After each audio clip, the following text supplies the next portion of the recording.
Good morning, representatives, and welcome to the sixth day of the 68th Wyoming Legislature budget session. If you'll make your way into the chamber, we have a new voice for roll call today. I'd like for all of you to welcome somebody we know and we appreciate here for all of her efforts. Miss Clarissa Nord will be taking the roll call this morning.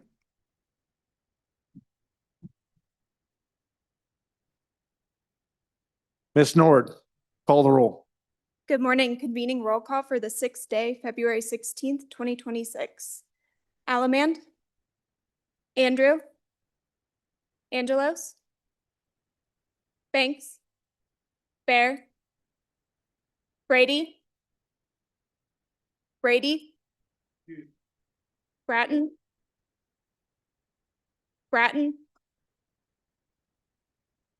Brown Gary,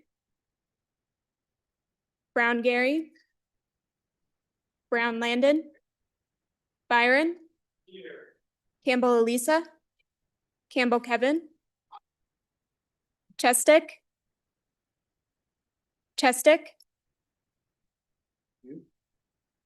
Clouston, Connolly, Davis, Erickson, Filer, Bornstrom, Geringer, Guggenmass, Haraldson, Harshman, Heiner, Heft,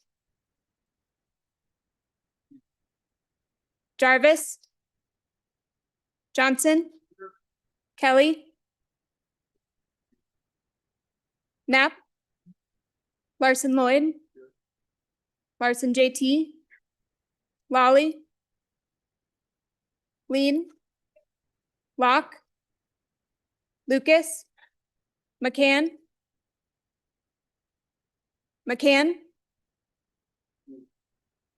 Nicholas, Ottman,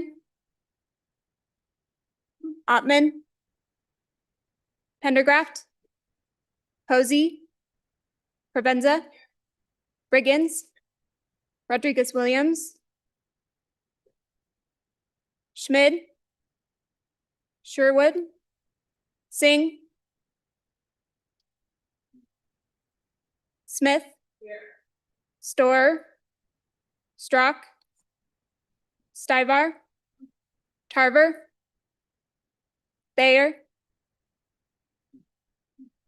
Washit, Wasserberger, Weber, Wharf, Williams, Winter, Wiley, Yin, Mr. Speaker. Here. Brown Gary, Clouston, Guggenmass, Bratton, Heft, here. Chestick, McCann, Thayer, Brady,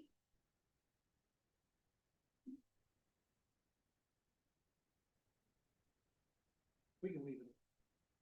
That's fine. We've got the labor health, as we were missing part of that committee right now, among others. So we will leave that open and we will continue on. Next, we will have our prayer of the day by our good Representative Geringer. If you would all please rise. Representative Geringer, please.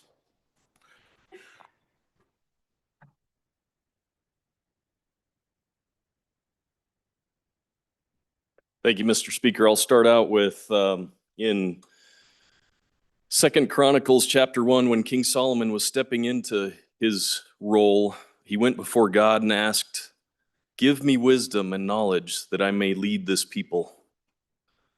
Let's keep that in our hearts and minds as we work this week. Please bow your heads with me in prayer. Father God, we come before you at the beginning of this week, mindful of the responsibility placed upon us. Like Solomon of old, we do not ask for advantage or recognition, but for wisdom and understanding as we serve the people of Wyoming. God, grant us wisdom as we discuss and debate, and where there is confusion, bring clarity. God, grant us steadiness of spirit when discussions grow difficult, and where there is frustration, bring patience.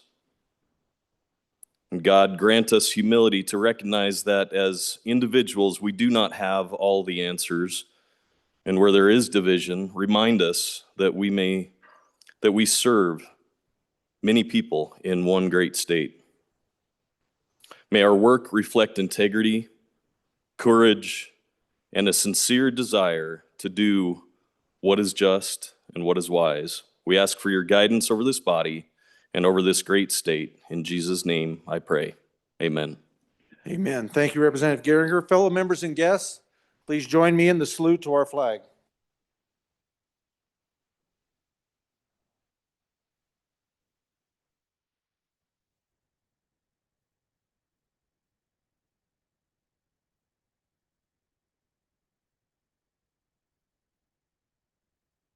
Senator Buck.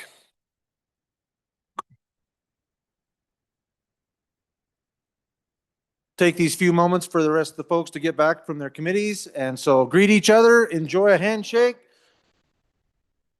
Take a few moments and welcome each other back.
Okay, ladies and gentlemen, if we wouldn't mind, let's settle down. We got to finish our roll call. The good Miss Nord will complete that as some of you were still in some of your committees getting back here. And then we can proceed. Miss Nord. Ottman. Rodriguez Williams. Singh. Wharf. Here. Mr. Chairman, Mr. Speaker, we have 61 present, 1 excused. Thank you, Miss Nord. Wonderful job. What do you think, everybody? How'd she do?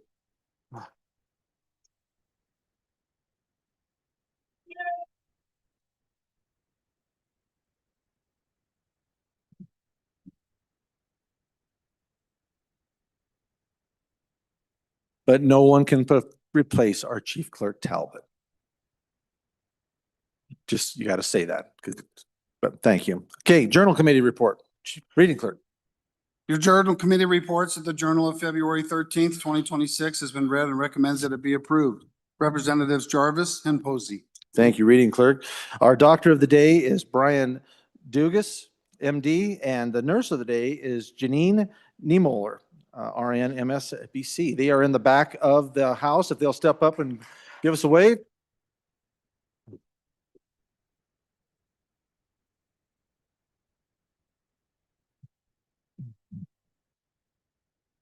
Any of you representatives that might feel like you need their assistance, they are readily available. I hope nobody needs your assistance. So just enjoy a relaxing day of listening to all the affairs and business of the state of Wyoming in the House Chamber. Thank you for being here. We got a couple I got 2 of them. Here, let me do a couple introductions and we'll get to both of you. Oh, rock, paper, scissors. Hang on to it. Hang on to it. We have a couple new young people that you might be able to notice in the front of the chamber here. We have our high school page. Mr. Andrew Lewis, if you would please stand. 6'1". Yes.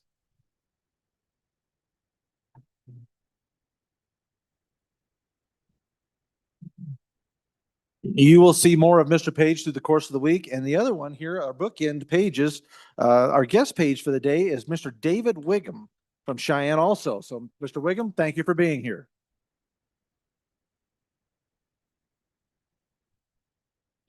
Welcome to the House and look forward with working with all of you young men. And so glad to have you and happy you're here. Girls, ladies first. Representative Campbell, please, you have something for us? Thank you, Mr. Speaker, privilege of the floor. Please. Absolutely, please. Thank you. It is truly an honor for me to welcome and have you guys welcome. We have the Youth for Justice group from Cody, Wyoming. You'll remember they were actually the bringers of 2 pieces of legislation, one regarding suicide prevention and the other feminine hygiene products. So these are the students that are so engaged, paying attention to Wyoming and the problems facing Wyoming, and then work to actually bring us solutions, if only more of us adults followed their lead. So truly an honor and a privilege. If you would help me welcome the Youth for Justice, Cody, Wyoming.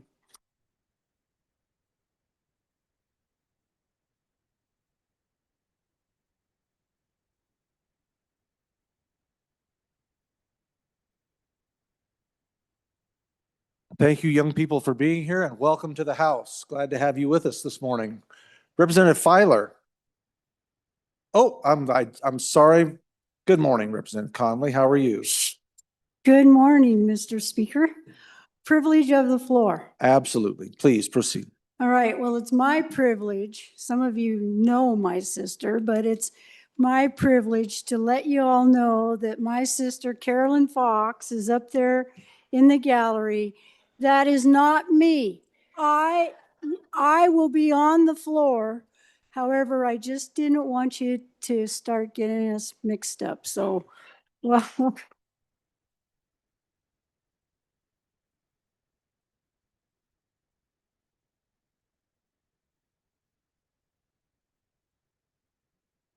Miss Fox, welcome to the House. We enjoy your sister. She's a lot of fun and we appreciate her opportunity to be here with you. Yeah, see, we do. And it's not just her telling you, it's us too. So yeah, so we're glad to have you. Thank you for being here. Okay, anyone else? Am I missing? All right. Oh, Representative Ottman. Thank you, Mr. Speaker. I would just like to say in that direction, south, North. north, is the mayor of Shoshone, Mr. Joel Highsmith. Oh, welcome, Mayor.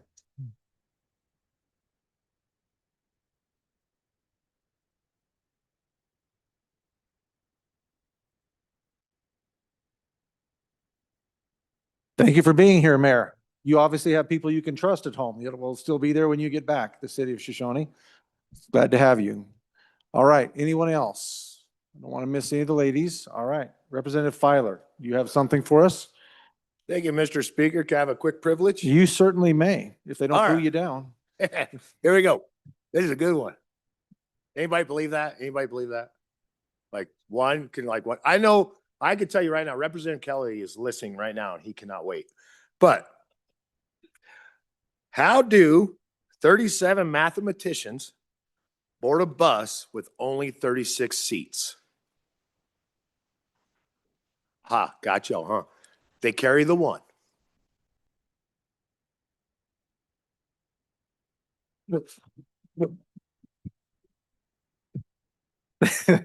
Thank you, Representative Filer. All right, very good. Open our day. Okay, now, ladies and gentlemen, we do have a special event. Senator Lummis is over in the Senate. I'm sure she will be here momentarily. And so we will wait for her. Next thing I guess we could do is reports from standing committees. Reading clerk, please.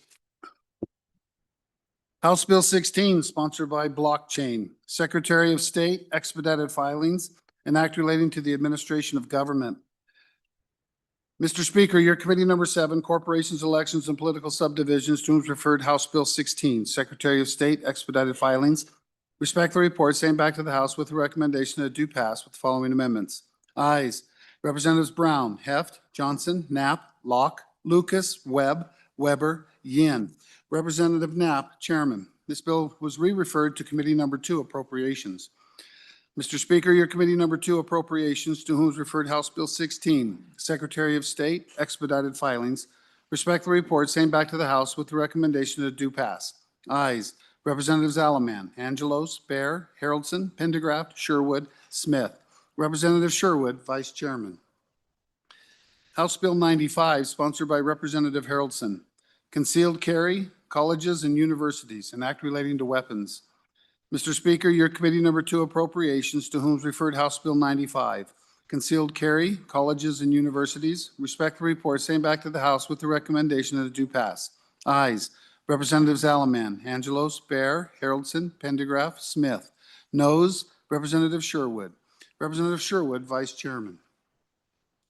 House Bill 67, sponsored by Representative Connolly.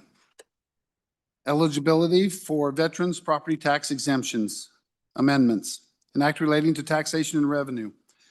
Mr. Speaker, your Committee Number 8, Transportation, Highways, and Military Affairs, to whom is referred House Bill 67, eligibility for veterans property tax exemptions amendments.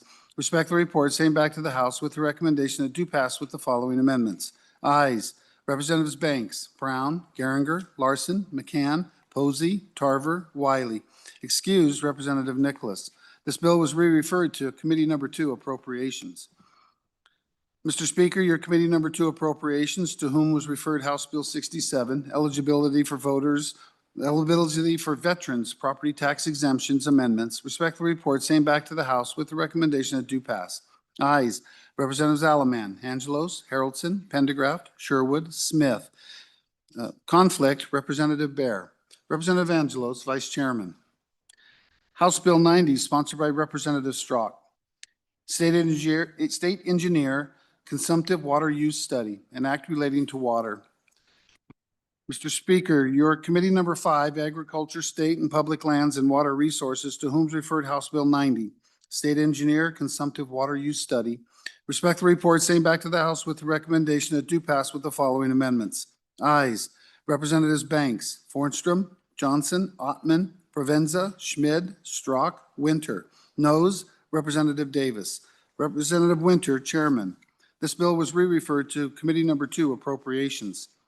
Mr. Speaker, your Committee Number 2, Appropriations, to whom is referred House Bill 90, State Engineer, Consumptive Water Use Study. Respectfully report, same back to the House with the recommendation that it do pass. Ayes. Representatives Alaman, Angelos, Bear, Haroldson, Pendergraft, Sherwood, Smith. Representative Angelos, Vice Chairman. House Bill 96, sponsored by Representative Haroldson. Carrying of concealed weapons, age requirement, an act relating to weapons. Mr. Speaker, your committee number 2 appropriations, to whom is referred House Bill 96, carrying of concealed weapons, age requirement. Respectful report, same back to the House with the recommendation that it do pass. Ayes. Representatives Alaman, Angelos, Bear, Haroldson, Pendergraft, Smith. Noes. Representative Sherwood. Representative Sherwood, Vice Chairman. House Bill 115, sponsored by Representative Byron. Cardiac events in schools, planning and training, an act relating to education. Mr. Speaker, your committee number 4, Education, to whom is referred House Bill 115, cardiac events in schools, planning and training. Respectful report, same back to the House with the recommendation that it do pass. Ayes. Representatives Andrew, Erickson, Guggenmoss, Singh, Strzok, Williams. Noes. Representative Bratton. Excused, Representative Kelly and Representative Lawley.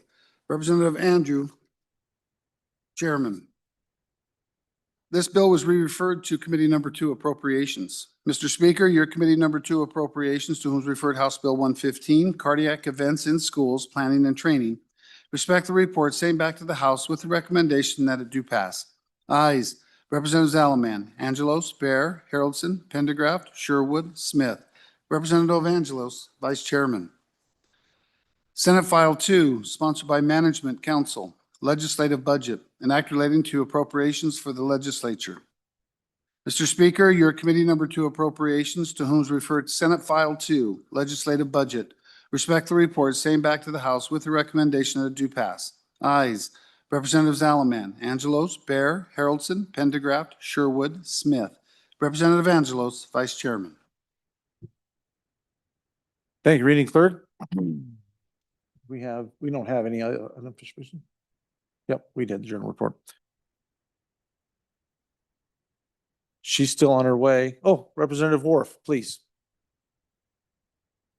Mr. Speaker, privilege of the floor. by all means, proceed. Thank you. Not very often I have people that come from home. I'm a tad distant and a little more distant than some of you, but I've got not only a coworker, but he's a constituent of mine, Mr. Steve Ripley, and his boy, was it Jacob? Isaac, that's what it was. I knew it was one of them Bible names. But would you welcome them to the Capitol for me?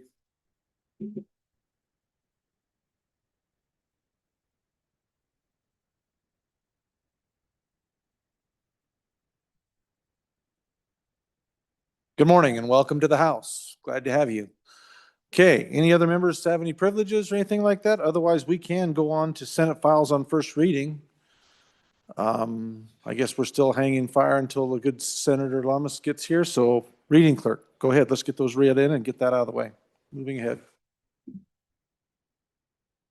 Senate File 7, sponsored by Judiciary. First reading of the bill. Theft Amendments.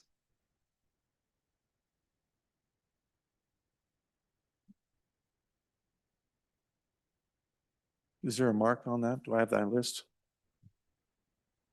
Is it up here? Oh, you did. Okay. Senate file number 7, theft amendments will be assigned to committee number 1, Judiciary. Next bill for our consideration, Senate file 10. Senate File 10, sponsored by Judiciary. First reading of the bill. Contracts for holding and treating mentally ill detainees. Senate file number 10 will be assigned to committee number 10, Health and Labor. Next bill for our consideration, Senate file 11. Senate File 11, sponsored by Transportation. First reading of the bill. Burials of indigent veterans amendments. Senate file 11 will be assigned to committee number 8, Transportation. Next bill for our consideration, Senate file 16. Senate File 16, sponsored by Agriculture. First reading of the bill. Subleasing of state lands exemptions. Senate file 16 will be assigned to committee number 5, Agriculture. Next bill for our consideration, Senate file 18. Senate File 18, sponsored by Education. First reading of the bill. Attendance of students in K through 12 schools. Senate file 18 will be assigned to committee number 4, Education. Next bill for our consideration, Senate file 24. Senate File 24, sponsored by Travel. First reading of the bill.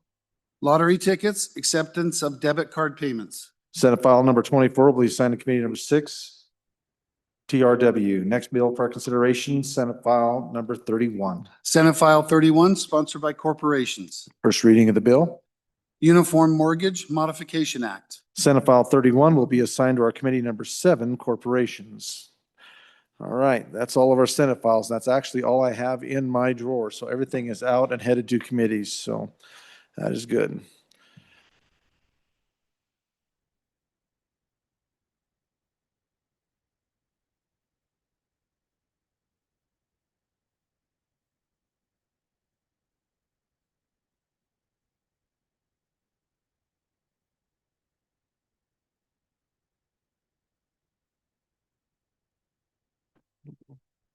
I don't see any activity, so she's probably still coming. Ladies and gentlemen, we are at that order of business of bills on third reading and final passage. First bill for our consideration.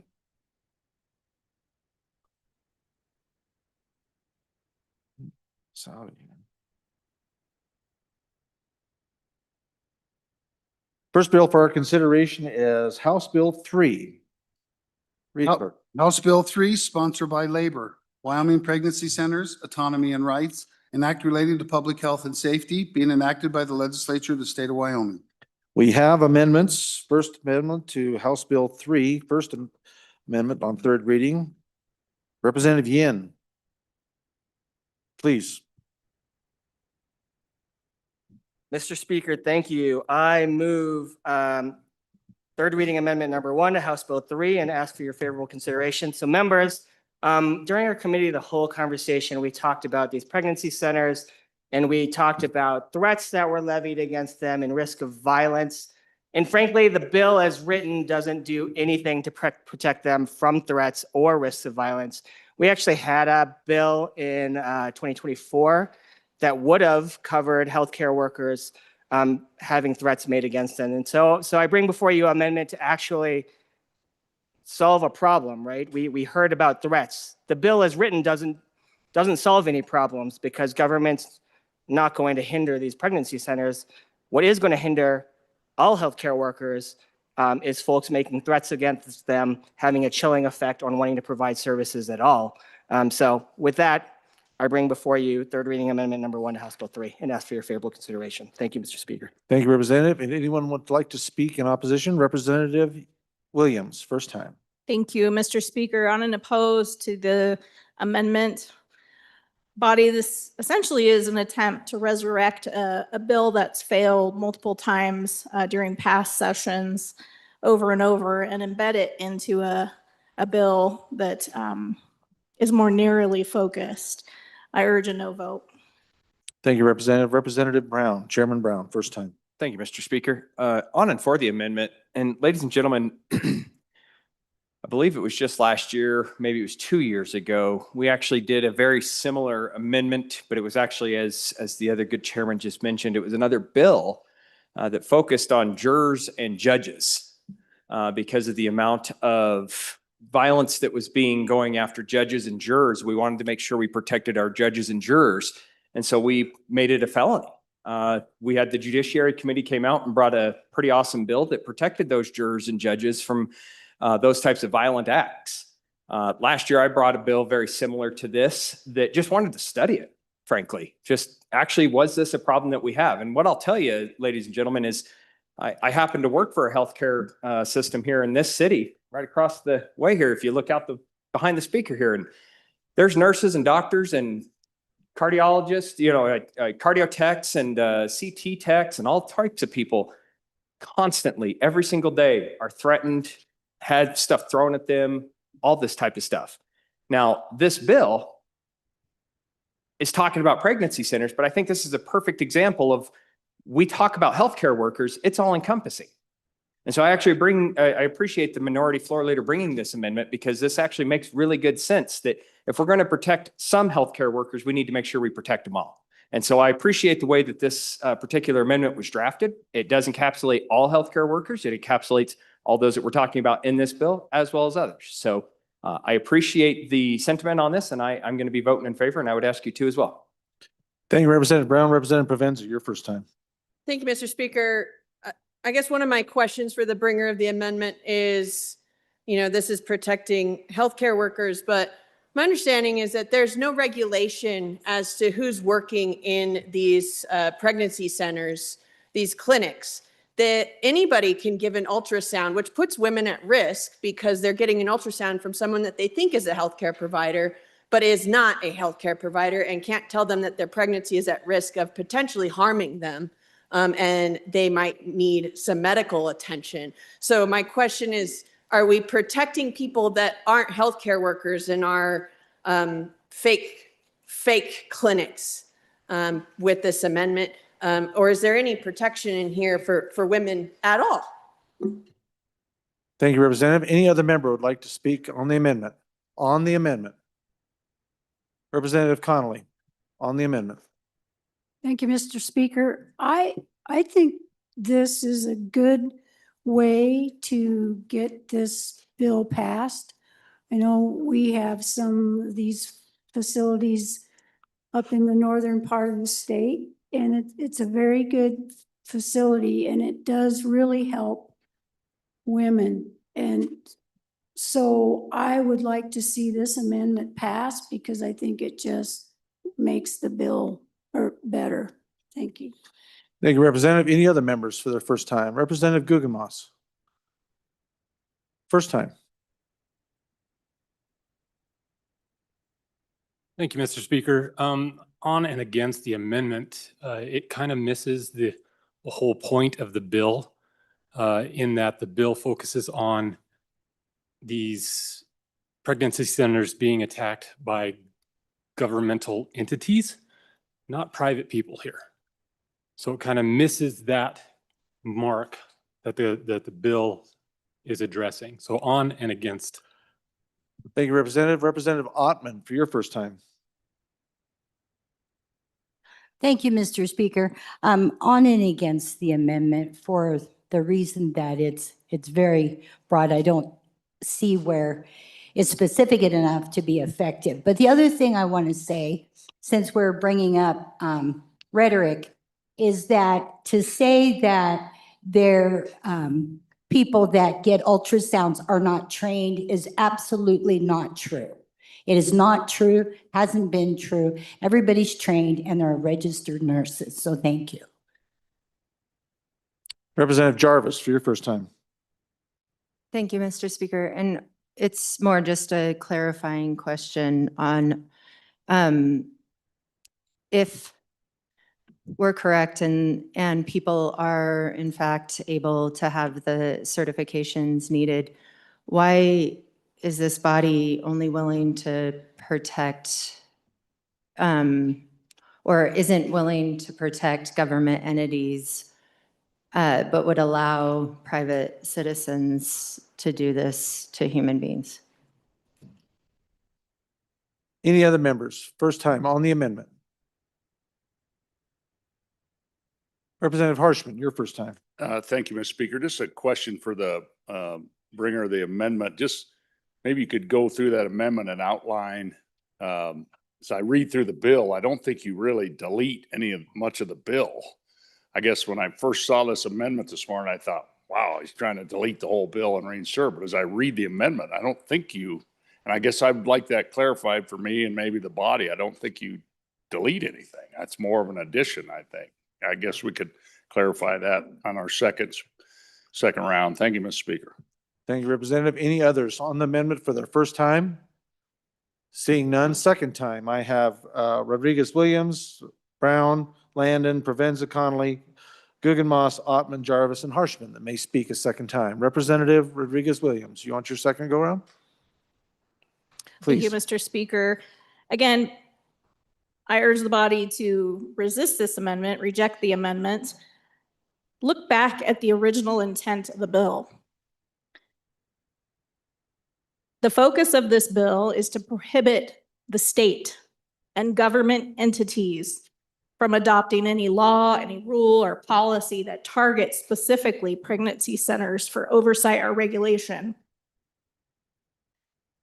What the bringer of the amendment has put in the amendment never came up in committee. And the good sponsor of the amendment never brought this up in committee. So again, I urge the body to stay focused on the intent of the bill and vote no. Any others for the second time? Seeing Representative Provenza, second time. Thank you, Mr. Speaker. To the claim that what I said was not accurate, there are no regulations. We are providing a government protection to an entity that we do not regulate, that we do not require them to follow HIPAA. We do not require them to do much of anything really, but we're going to protect them with the full force of the government. Any other representatives? Representative Harshman for your second time. Thank you, Mr. Speaker. But I'm just rereading this amendment again, and I think this bill, pages 1 through 9, none of it is touched except for a little bit in the title. But I think all the findings are there. I just hope I'm reading that right. And clarification asked for, but I think page 1 through 9 of that bill is all intact. I think it just adds to it and actually improves the bill and improves the laws for this group of people in our state is how I read that. And I think part of this too, I think as we work through the process and you have 62 type A idea machines sitting here on this floor, I think it's a good thing. I think we keep improving this product before it gets crossed over. So I think this amendment, I want to learn some more and hear from the sponsor, but I think it actually improves the bill and improves the protection for these centers. And so thank you, Mr. Speaker. Thank you, Representative. Representative Ottman for your second time.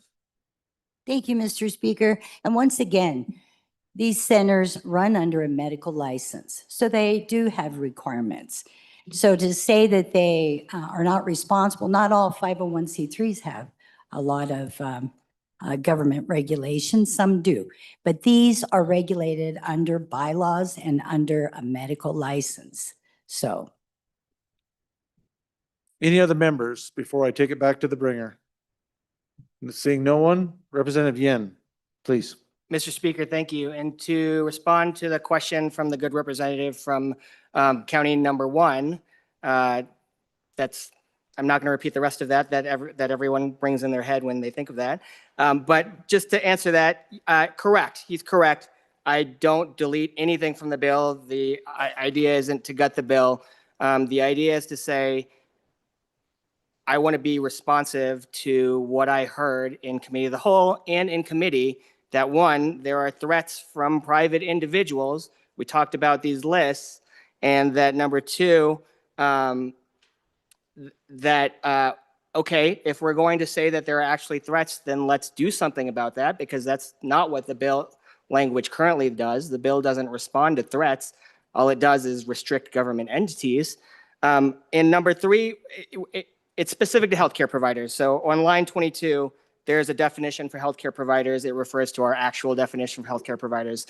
If, as those that seem to be opposed to my amendment claim, say that they are healthcare providers, then this should cover them. It doesn't protect a different class. We're talking about one class being protected, but we're saying, it's not just those at the centers. It's let's protect all of those healthcare providers that provide services within our state. And historically, what I've tried to do with amendments is make bills better, even ones that I disagree with, I felt like we've lost track of that a little bit. And so now I'm trying to do it one more time. Can we actually make bills better together? Or are we just going to kill amendments because, he's going to vote against the bill anyways, so maybe he's running a bad amendment? I'm not running a bad amendment. I'm trying to protect healthcare workers. And with that, I ask for your favorable consideration. Thank you, Mr. Speaker. Thank you, Representative. Body, you are voting on 30 reading amendment number 1 to House Bill 3. All those in favor signify by saying aye. All those opposed, no. The amendment has not been adopted. The next amendment for our consideration to House Bill 3, number 2, brought by Representative Clausen. Representative Clausen, please proceed. Mr. Speaker, after extensive Discussion on similar language this morning in committee. I respectfully withdraw this amendment. Seeing no objection from the body, amendment has been withdrawn. Okay, House Bill 3, having been read 3 separate times. The question is, shall the bill pass? Chief Clerk will please call the roll. Allemand, Andrew, Angelos, Banks, Bear, Brady, Bratton, Brown Gary, Brown Landon, Byron, Campbell Elisa, Campbell Kevin, Chestick, Clauston, Connolly, Davis, Erickson, Filer, Bornstrom, Geringer, Guggenmoss, Haroldson, Harshman, Heiner, Heft, Jarvis, Johnson, Kelly, excused, Knapp, Larson Lloyd, Larson JT, Lawley, Lean, Locke, Lucas, McCann, Nicholas, Ottman, Pendergraft, Posey, Provenza, Riggins, Rodriguez Williams, Schmid, Sherwood, Singh, Smith, Storer, Strock, Stivar, Tarver, Thayer, Washut, Wasserberger, Webb, Weber, Worf, Williams, Winter, Wiley, Yin. Mr. Speaker, Aye. are there any changes? Are there any changes? Closing vote. Vote closed. 49 aye, 12 no, 1 excused. House Bill 3, having received the affirmative vote of the majority of the members of the House, House Bill 3 has passed the House. Next bill, sure. She's here. Okay. All right. Privilege, and then we will go to our special guest. Representative Okay, Harshman. great. Thank you, Mr. Speaker. Privilege of the floor. I'd like to, it's not often we get folks from center of the state, number 1 on our license plates and number 1 in your heart.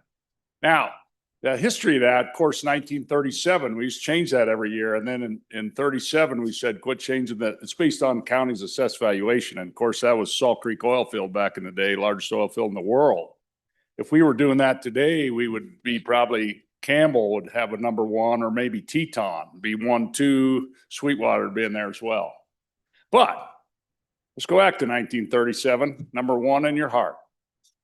I got some constituents here live kind of in this right in the center of my district. And so it's a great honor to introduce folks that come down to watch us. I'd introduce parents, Shane and Joanne True. They're in the South Gallery. And I just, if you stand up, folks, you are struggling with the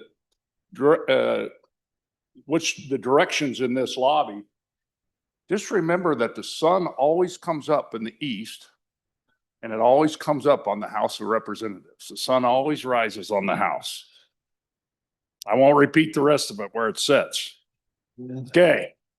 Anyway, I'll get on to this business. Introducing Shane and Joanne True, and they have 3 of their 5 kids up here. They got their sons. Rand Wave, he's a student at the University of Wyoming. He's a proud Natrona County Mustang, one of the greatest institutions west of Mississippi.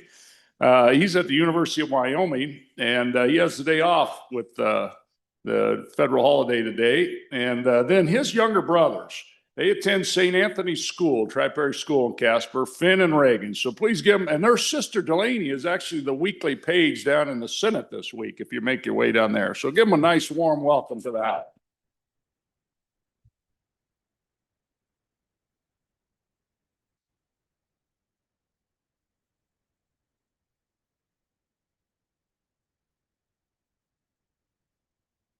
Welcome to the House. Thank you for being here, Truce. Appreciate you coming and seeing what's going on down here.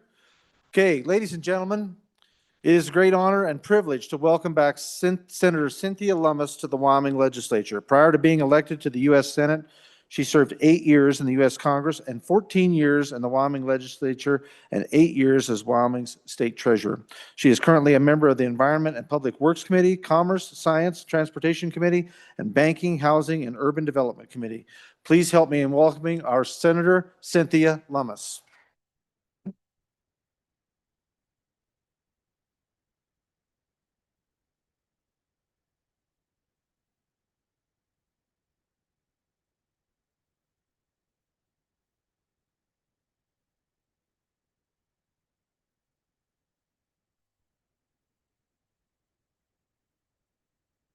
It is so nice to be here.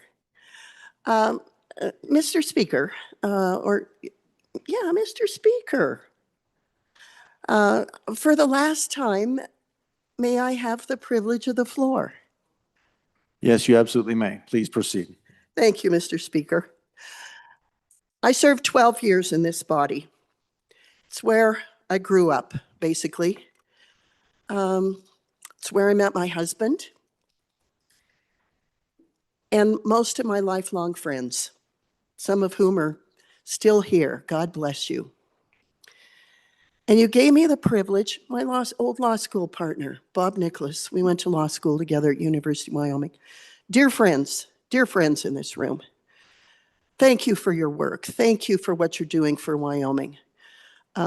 I see it from afar now, and it's so meaningful. The leadership that you provided to this state and in some areas to this nation. And so I want to take a few minutes, if you'll indulge me, to help me review what you've done for our state that is so good for our nation. I'm going to start with the Buffalo RMP.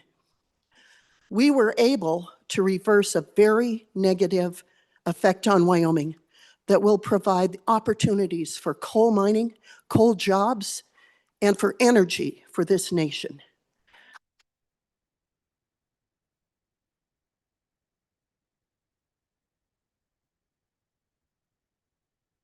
The Working Families Tax Cut, it adds additional coal leases and mandates them. No tax on tips, no tax on Social Security benefits for many people, no tax on overtime. And overtime's a big deal in this state, you know it is.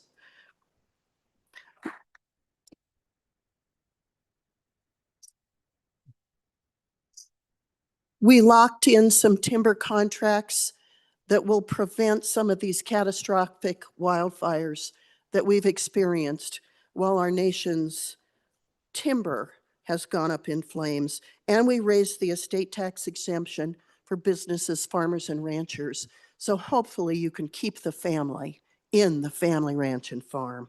These are all great additions. We repealed the National Firearms Act taxes. Those were taxes on things like silencers. It meant no good for the Second Amendment to tax them.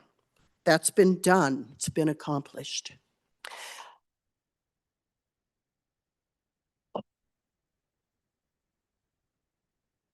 And now I want to talk about what you did that has been not only a game changer for this nation, but for the world.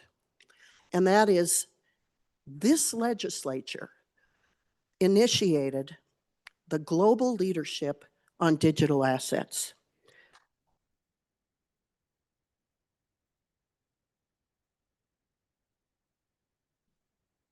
You passed legislation to create a special purpose depository institution. You passed legislation to create a chancery court. And you've added to those benefits over the years. Your state, our state, has a stable coin. And we were able to exempt it from the Genius Act, which passed recently. So you can operate in a unique, special way. This state is the leader. Now, let me tell you what we've done in Washington to advance the leadership that you began. And I want to acknowledge former LSO employee and now works for Team Lummis in Washington, Chris Land. Chris is at the door there.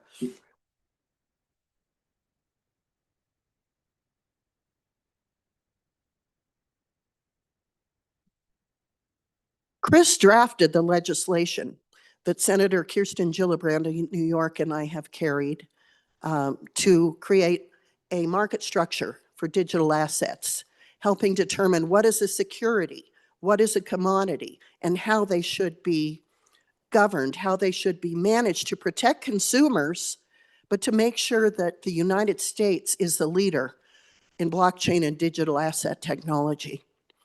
Now, we're struggling with that bill right now, but we're going to get it done.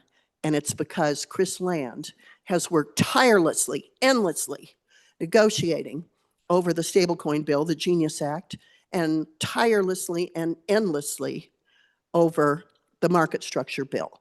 Now, I've been there with him, but he brings so much respect to the table that both sides of the aisle have sought his expertise, ideas, and knowledge. He is a Wyoming resource of which we should all be proud. Chris, thank you for all you've done for Wyoming.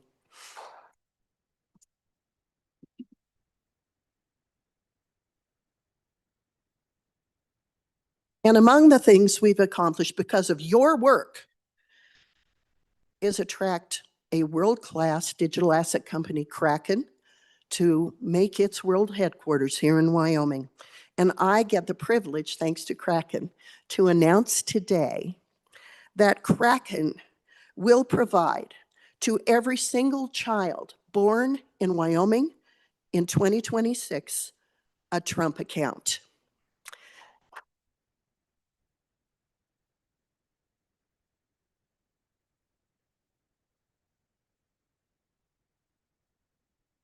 As you know, in the Working Families Tax Cut, legislation was passed so that every child born during the Trump administration will receive $1,000 from the U.S. Treasury.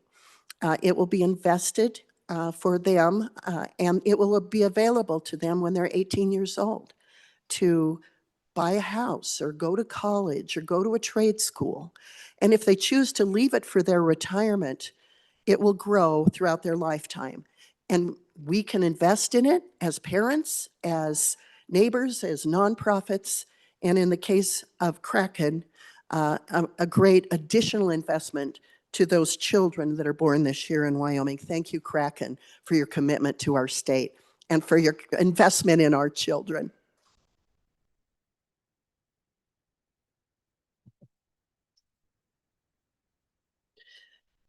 Kraken's not the only company that's coming to Wyoming to bring good jobs, both at the technical level and at the college education level. And as you know, Wyoming's #1 in the nation at our children leaving to find good jobs elsewhere, our college graduates. We've got to stop that. We've got to turn that around. And the work you did on digital assets will help turn that around. So I can't tell you how grateful I am to you for the work you did to put Wyoming first and give us a new industry. You know, South Dakota had created a unique environment for credit card companies to locate. And as a result of what South Dakota did, there are over 10,000 jobs in Sioux Falls, South Dakota alone, just in Sioux Falls, that are in the credit card business. It's going to be that way in Wyoming for digital assets. And again, it's because of what you did. So thank you so much for being foresightful and investing in Wyoming's future. Now, thank you. Yeah, give yourself a hand for crying out loud. The Permanent School Land Fund right now only allows you to receive the interest. And so John and Harriet and I have a bill to allow you to invest more of the Wyoming Permanent School Land Fund in ways that are advantageous to you, much like we have done with the other funds that don't have a federal nexus anymore. So we're going to continue to work on that throughout the year. Now I want to turn for a minute to AI and energy. As I said, Wyoming exports 12 times more energy than it consumes. But that's about to change because there's an insatiable appetite in the world of AI for energy. And as we say in agriculture, if you have a conception to consumption operation, you have a real opportunity to add value. And that's where Wyoming is with energy. We can produce it out of the ground, we can turn it into electricity, and we can help the computer world consume it and use it to win the race with China for artificial intelligence. And the big companies know this. They know this about Wyoming. That's why Meta's here. That's why Microsoft is here. That's why Google's trying to come here. That's why we have such a framework to help this nation with our energy win the battle for artificial intelligence. Then I want to talk about nuclear, because as we all know, Wyoming is the #1 uranium producing state in the nation. And now that nuclear is in a new age with new technology that's safer and better and clean, TerraPower is working with the Nuclear Regulatory Commission. Now they are ahead of the accelerated schedule to bring this technology to Wyoming. I was standing in a cafe in Kemmer. It's called the Fossil Fuel Coffee Company. Has anybody been there? Yeah. So I was in the Fossil Fuel Coffee Company, and President Trump called to visit about how we're doing with this technology. And how many of us get the chance to have the president call us and care about what's happening in our states in that way? That's the commitment he has to nuclear. And I'm on the committee, Environment and Public Works, that has to do with nuclear energy. There's another company in Wyoming that's hiring right now. It's called DISA. It's based in Casper. They do a technology, it's like a car wash for rocks, where they can pull the technology right up to an exposed uranium tailing, clean it up to over 90%, and move on to the next tailing. It's incredible technology developed by Wyoming people. And it's some of its initial uses are on the Navajo Reservation in Arizona, because there's so many of these sites on that reservation. I worked with Senator Mark Kelly of Arizona to try to bring that technology to the reservation. And I got to actually hold the Nuclear Regulatory Commission permit for DISA. It was the first permit I've ever seen from the NRC, and it's because they didn't issue any during the previous administration.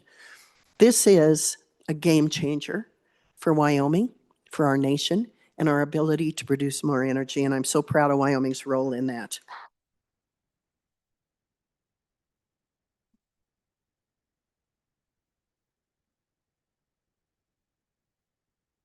And Wyoming expertise is embedded in this administration. Brian Nesvik at the U.S. Fish and Wildlife Service can help us manage the grizzly bear issue in a way that will make more sense for Wyoming. Karen Bud Fallon is the Associate Deputy Secretary at Interior, doing great work planning for this nation's 250th birthday, helping with permitting reform that both parties want desperately, and so many other ways that she's helping Wyoming and the nation with regard to the issues that face Interior. Cyrus Western at EPA, Mountains and Plains, working on WOTUS to get it corrected, and the endangerment findings that have crippled this nation in terms of regulatory expenses, over $1 trillion in regulatory expenses that are not producing cleaner air or land or water, are going to be swept away so we can do business. These are huge improvements. These are game changers for our nation. Now I want to turn to someone I met, a Wyoming diesel mechanic by the name of Troy Lake. Troy Lake is an expert diesel mechanic who was taking EPA mandated diesel devices and altering them so they will work when it's 10 degrees or lower. Fire trucks, ambulances, school buses that run on diesel would not work with this EPA mandated device.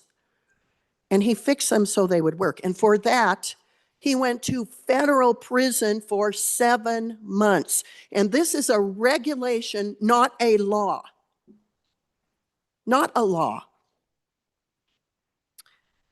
And working with Troy, who's a fabulous guy, you just love him, we were able to get a presidential pardon for him And I got to call him. It was one of the most amazing things I've gotten to do in my job in the Senate is call Troy Lake and say, you have a pardon. You can take your ankle bracelet off and you can celebrate your freedom. And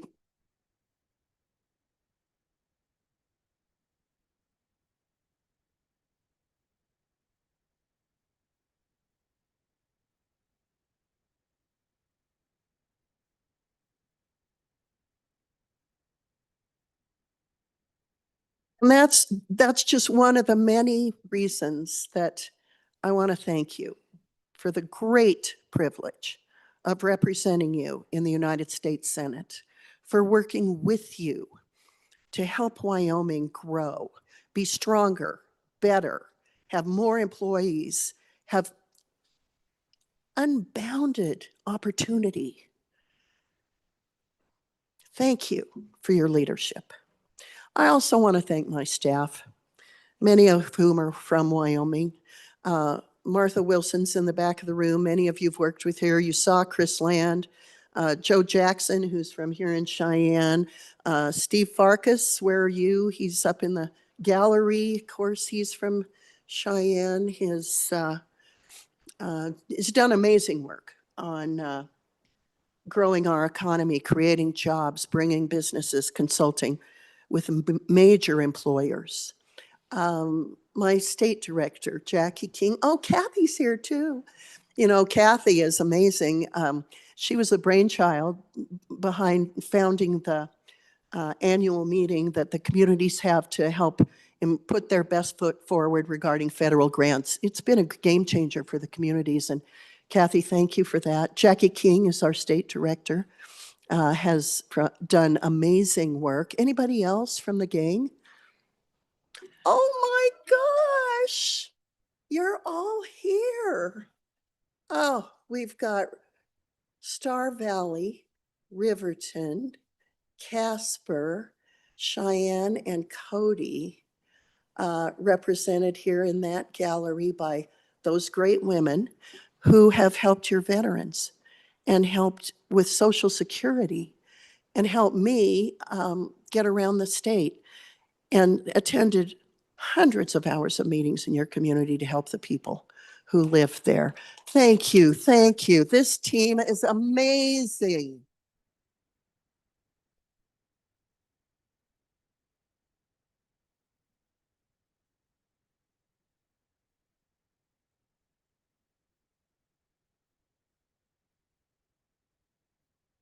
So as we complete our last year of service to you as a team, we want you to know that we're not taking our foot off the gas.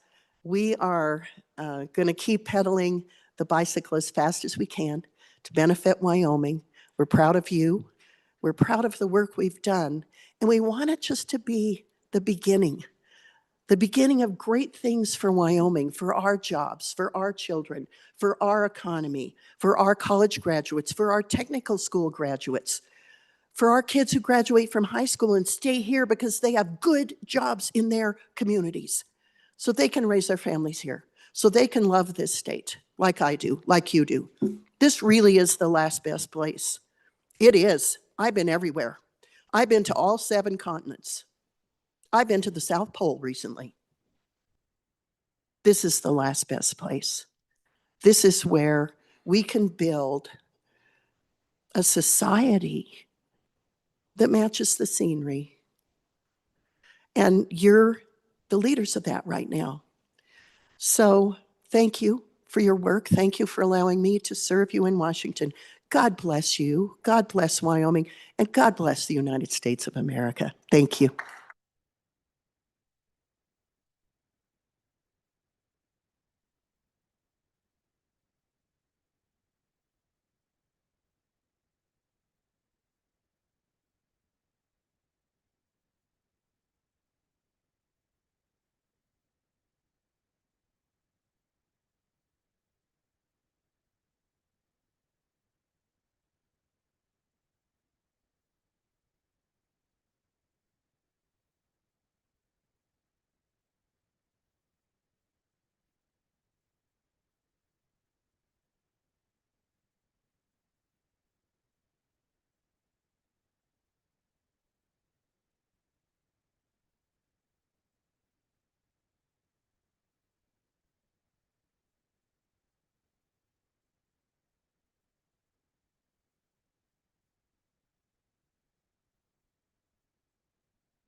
On behalf of the Wyoming Legislature, Senator Lummis, we thank you for your service to Wyoming in the United States Senate. Thank you for being here and sharing these words with us. Appreciate all of the work that you've done. Okay, ladies and gentlemen, that was a wonderful opportunity to be able to hear from our good senator. We'll go back to our third reading amendments here, our third reading bills on final passage. Next bill for our consideration. Oh, yes, please, Representative Wiley. You have something for us? Yeah, Mr. Speaker, privilege of the floor. Proceed. If you'll look to my right, your left, we have a former board member of Sweetwater One, Miss Carrie Cochran, in the building. Please give her a hand of applause.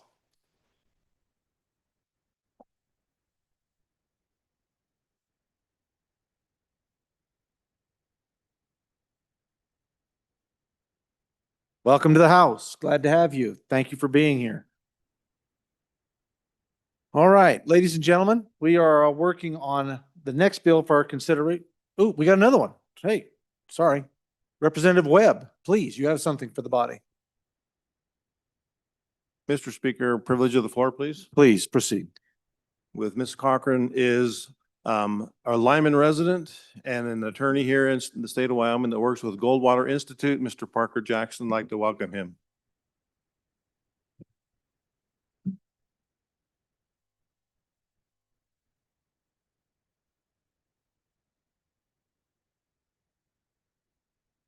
Welcome to the House. Glad to have you. Appreciate you being here with us today.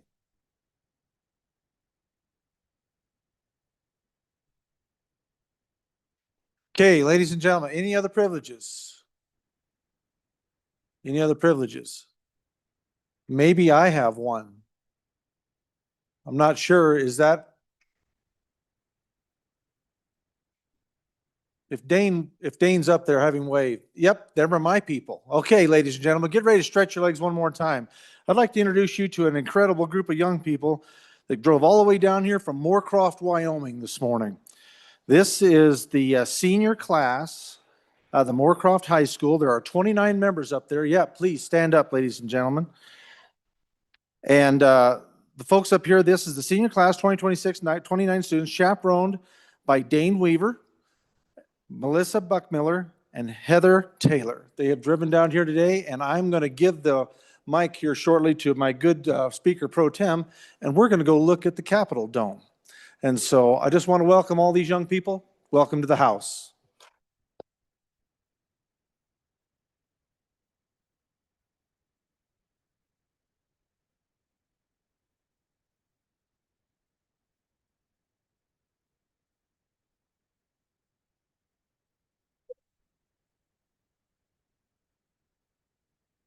Yep, those are Moorcroft Wolves, ladies and gentlemen. The Moorcroft Wolves. Thank you guys for making the trip. How long did it take? How many hours from Moorcroft to get here? 4 hours. 4 hours. Yep. So in a bus to come see you people. Now that's a sacrifice. Thank you guys for coming. I'll meet you out there shortly. Thank you, Dane, for bringing them down here.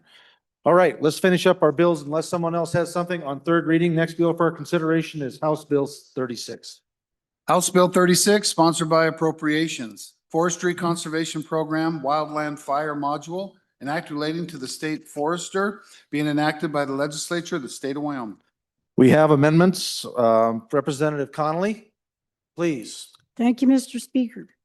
I move Committee of the Whole Amendment, third reading, number 1, 2, House Bill 36, and ask for your favorable consideration. And now I will explain. All right. I ran this amendment in second reading, and it didn't pass. So I think that was probably a mistake. So I wanted to run this again for third reading to give everyone in this body a chance to reconsider what may have been a mistake on second reading amendment. Okay? It's exactly the same as the second reading amendment. What it does is it just adds that second module to the bill.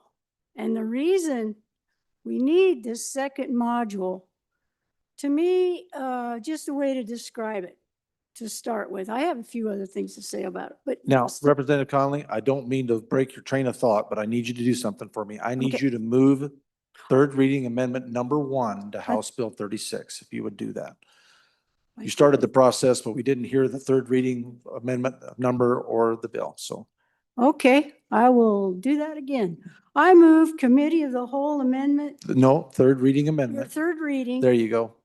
Number 1 to House Bill 36 and ask for your favorable consideration. Excellent. Fire away. There you go. Okay.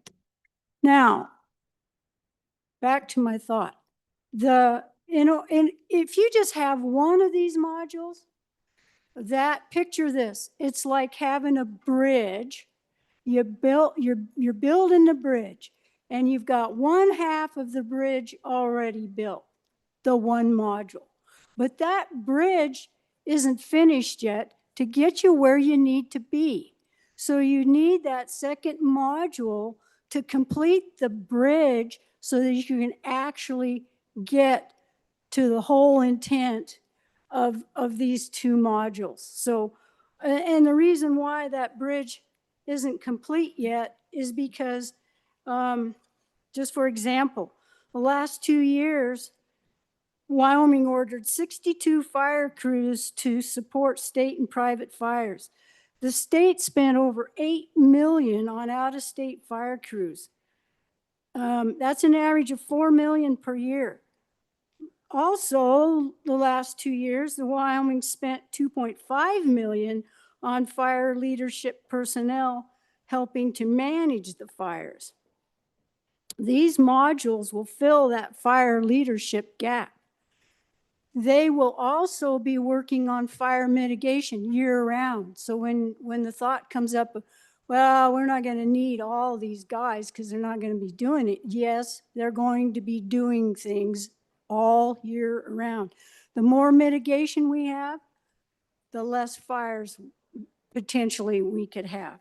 So when you take that 8 million and that 2.5 million over the last 2 years, and you look at adding this fire module, you're actually going to end up saving the state money, because when you bring in a type 2 team or a type 1 team, they're sometimes not here for just 14 days. Those fires, as we all know, last for days and days and days. And we already have some counties right now under red flag warnings in the middle of February. So I'm asking you to please consider voting for this amendment. Be favorable to it. Let's get the bridge built so we can go somewhere.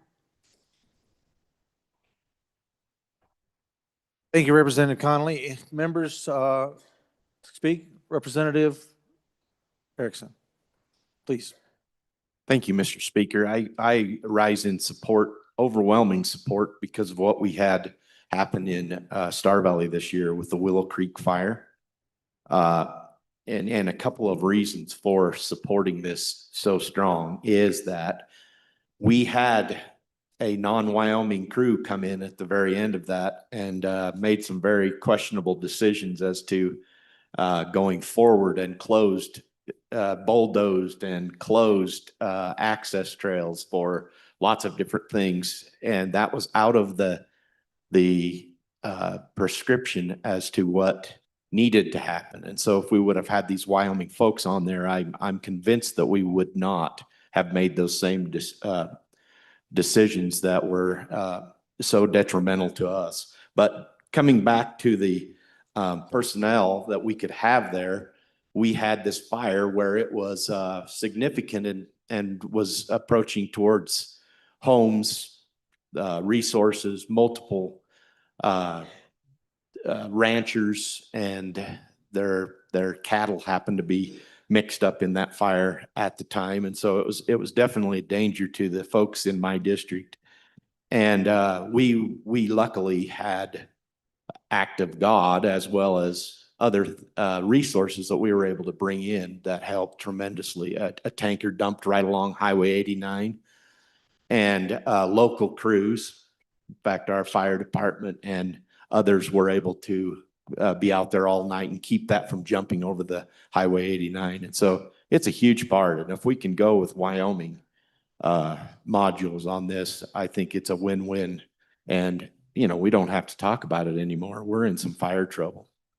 And we're set up to possibly have the worst fire season that we have ever seen in the state of Wyoming. So again, great idea. We've got the resources.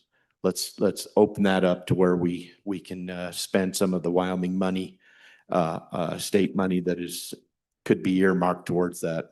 Thank you. Thank you, Representative Williams. Would you like to speak to this? Please. Thank you, Mr. Speaker. I rise in support also, and thank you for the explanation. Those of us who live in the country and have been on these fires understand that there's nothing quite like seeing the cavalry coming when we're on a big fire. It's the difference between the fire being a day fire, or 2-day fire, or a 2-week fire. And I believe the point was brought out well, that this is how we save money, when we can do it ourselves, be proactive, and begin with the end in mind.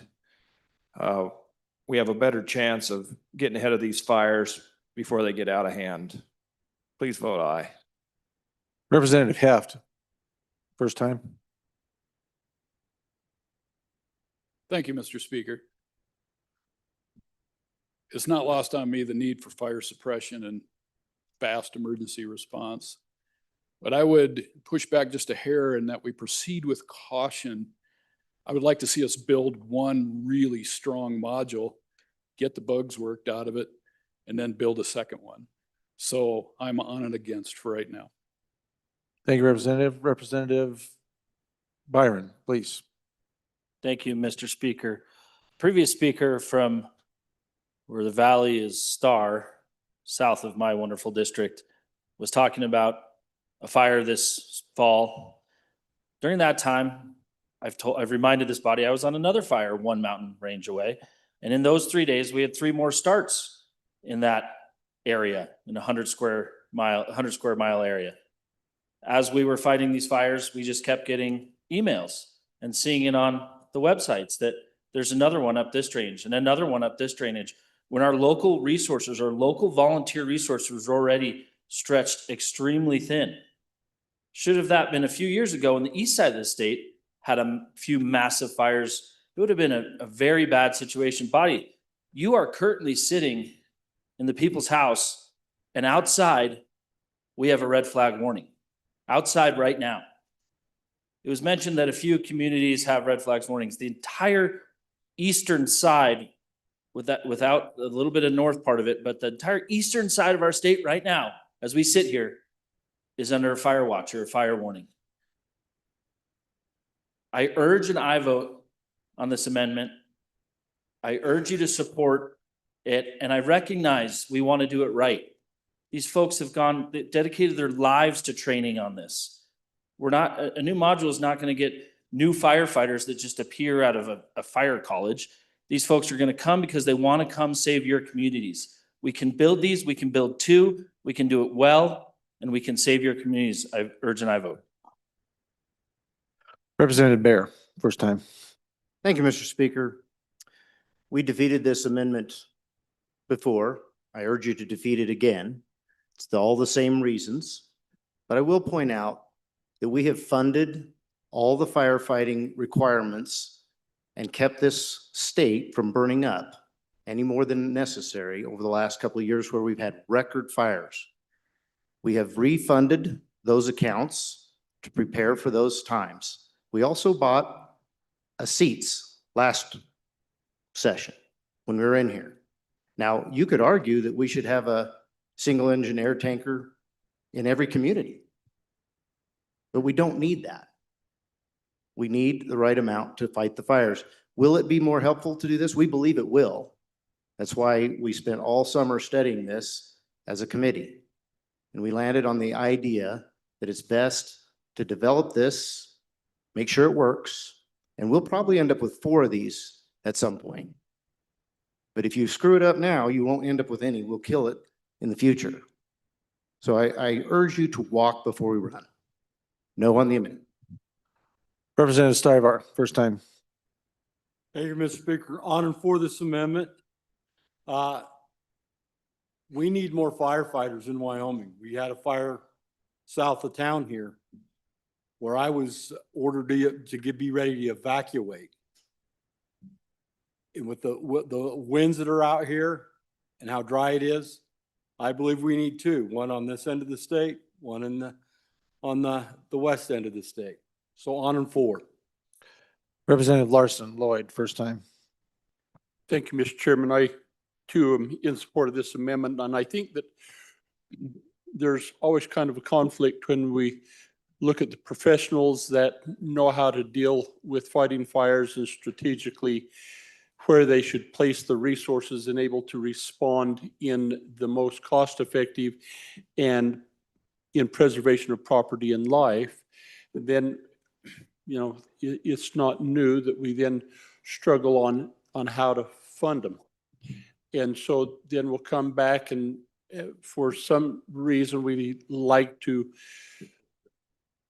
put a chokehold on protecting the state in the name of just find a microphone. Somehow don't think we have the resources or we want to see this work better. So we're going to hold off on funding it until we can see the benefit of that. When I think we really do have the expertise in place that have made the recommendations, very calculated recommendations, if I might add, on where and how these should be located. They've looked across the state and feel very comfortable and have made very good recommendations, not only logistically, but also for the capacity of where they locate these to hold and in the most efficient way the resources that we need to keep there. So I'd encourage us to vote for it. And I might just add, did you not hear that word of caution?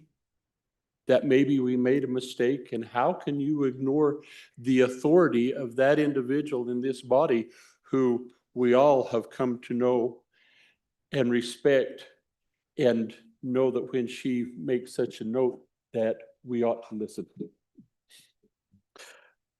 Representative Representative Davis, first time.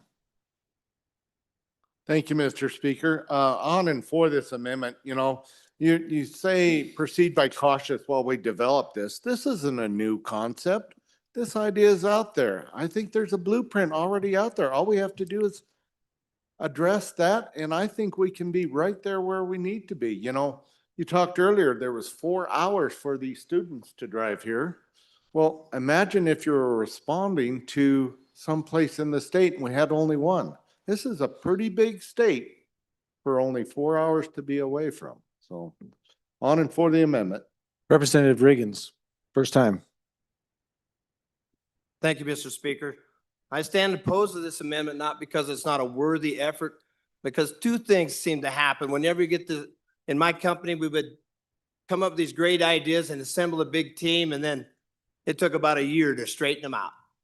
The second thing is, who are you going to poach these firefighters from? Our county, other counties, and you're going to double it. Now first, you only need 14 or 15. Next year, you're going to need, if we do this, you're going to need 30 guys. They're not just sitting out there waiting in line to go to work. Representative Posey, for your first time. Thank you, Mr. Speaker. I stand in support of this amendment.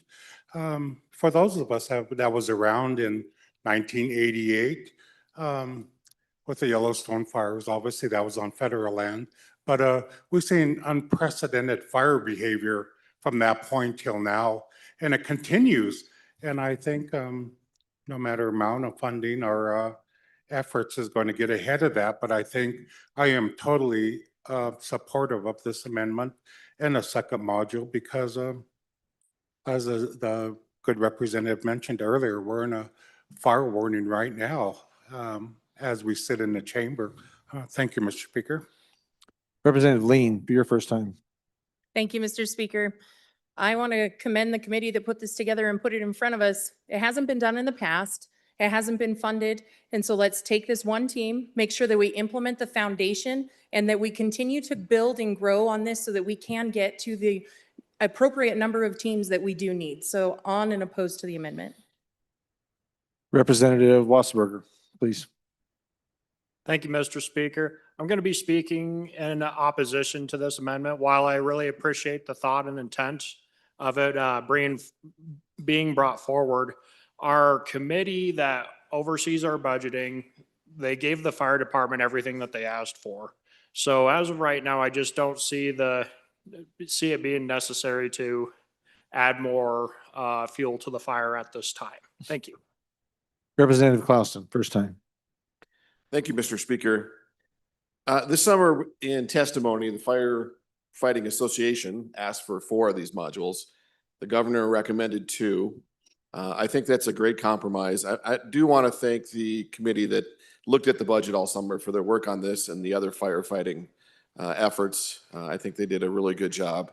I think this is not a new technology. This is not a new concept. I think we can start with 2, and then we can follow up from there. Thank you. Any other members for their first time on the amendment? Bearing in mind, this will be a roll call vote. We are talking about an expenditure here, appropriation. So, okay, who can speak on the second time go around? Any second time? Representative Davis for your second time. Thank you, Mr. Speaker. Just a moment ago, members here, we had a senator here, and she was telling us about Wyoming and how Wyoming is leading this nation by being bold. So let's be bold and follow her lead. Thank you. Any other members for the second time? Representative Heft, your second time. Thank you, Mr. Speaker. I would reiterate, let's build one really, really good, strong team and build on that team. Thank you. Thank you, Representative. Any other members for the second time? This is who I have, just so you know, if you've forgotten. Erickson, Williams, Byron, Bear, Stivar, Larson, Lloyd, Clauston, Wasserberger, Lean, Posey, Riggins. Any of y'all want another bite at the apple? Otherwise, I'm going to go to the bringer. Going to the bringer. Representative Connolly, please. Thank you, Mr. Speaker, and thank you all for considering this. I don't know how many of you in this body have actually been on these fires. I have. And it's very disheartening to have to sit there and watch when your guys are out there just, they're doing, sometimes it's 24 hours. Sometimes it's a 12-hour operational period. And they're trying to put these teams together on the fly, like a type 3 team on the fly, to try to save your grass, which is money, to try to save your fences, to try to save the utility poles that are all out there, structures, homes, barns. And you're out there trying to order resources. You're sitting there and you go, okay, we need to call the dispatch center in Cody because we need overhead. We need some strike teams. We need engines. And they're not available. And you're like, okay, well, now we got to go to plan B or wait until we can bring those resources in from sometimes they come as far as California to help out. And you're waiting and you're fighting that fire. So I'm asking you to please consider this because with these 2 modules, it will definitely help that situation. So thank you for your consideration. Thank you, Representative Body. You are voting on third reading amendment number 1 to House Bill 36. Chief Clerk, please call the roll. Allemand, Andrew, Angelos, Banks, Bear, Brady, Bratton, Brown Gary, Brown Landon, Byron, Campbell Elisa, Campbell Kevin, Chestick, Clouston, Connolly, Davis, Erickson, Feiler, Bornstrom, Geringer, Guggenmoss, Haroldson, Harshman, Heiner, Heft, Jarvis, Johnson, Kelly, excused, Knapp, Larson Lloyd, Larson JT, Lawley, Lean, Locke, Lucas, McCann, Nicholas, Ottman, Pendergraft, Posey, Provenza, Riggins, Rodriguez Williams, Schmid, Sherwood, Singh, Smith, Storer, Strock, Stivar, Tarver, Thayer, Washut, Wasserberger, Webb, Weber, Worf, Williams, Winter, Wiley, Yin. Mr. Speaker. Are there any changes? Knapp, aye to no. Further changes. Bratton, no to aye. Further changes. Further changes. Closing vote. Vote closed. 37 aye, 24 no, 1 excused. By your vote, you have chosen to adopt third reading amendment number 1 to House Bill 36. House Bill 36 having been read 3 separate times, the question is, shall the bill pass? Chief Clerk, please call the roll.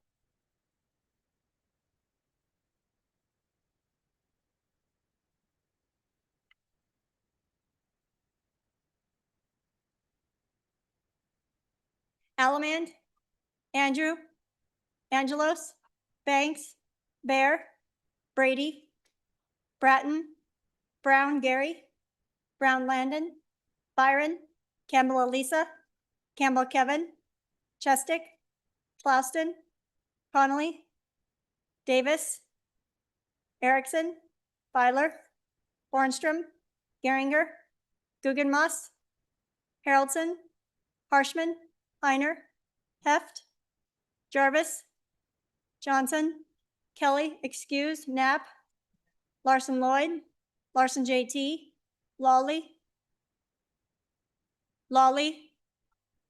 Lean, Locke, Lucas, McCann, Nicholas, Ottman, Pendergraft, Posey, Provenza, Riggins, Rodriguez Williams, Schmid, Sherwood, Singh, Smith, Storer, Strock, Stivar, Tarver, Thayer, Washut, Wasserberger, Webb, Weber, Worf, Williams, Winter, Wiley, Yin. Mr. Speaker. Aye. Are there any changes? Are there any changes? Closing vote. Vote closed. 61 aye, 1 excused. House Bill 36 having been received the affirmative vote of the majority of the members elected to the House, House Bill 36 has passed the House. Next gentleman that'd like to speak, Representative Harshman, please. Thank you, Mr. Speaker. Privilege of the floor. Please. Okay, members, in our North Gallery, you can all stand and stretch, and folks in the North Gallery, please stand. It's a real privilege today to welcome in this North Gallery Wyoming's community service providers. And these are organizations that represent providers who serve more than 3,000 Wyoming citizens with developmental disabilities in every county across our great state. And their work is deeply rooted in our communities. They are local employers, neighbors, and partners who invest in the well-being and economic vitality of our towns, large and small, across our great state. And collectively, they support a substantial, direct support professional workforce dedicated to ensuring that these quality services and stability for the people they serve. So through their efforts, they help ensure the health, safety, and welfare of some of our most vulnerable neighbors. And it's so appreciated. And we appreciate the work they do to empower individuals to really live and work and participate and really pursue happiness in our great state. And so with that, please welcome Wyoming's community service providers. Thank you for all you do.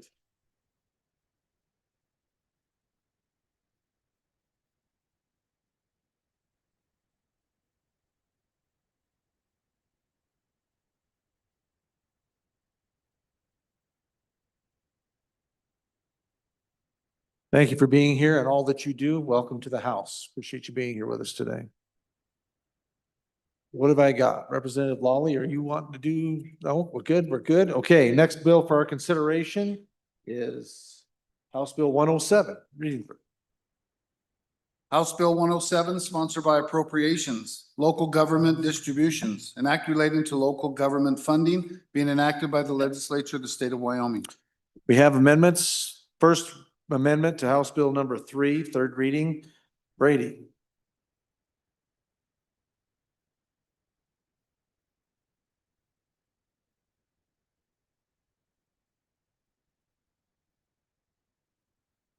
Representative, please proceed.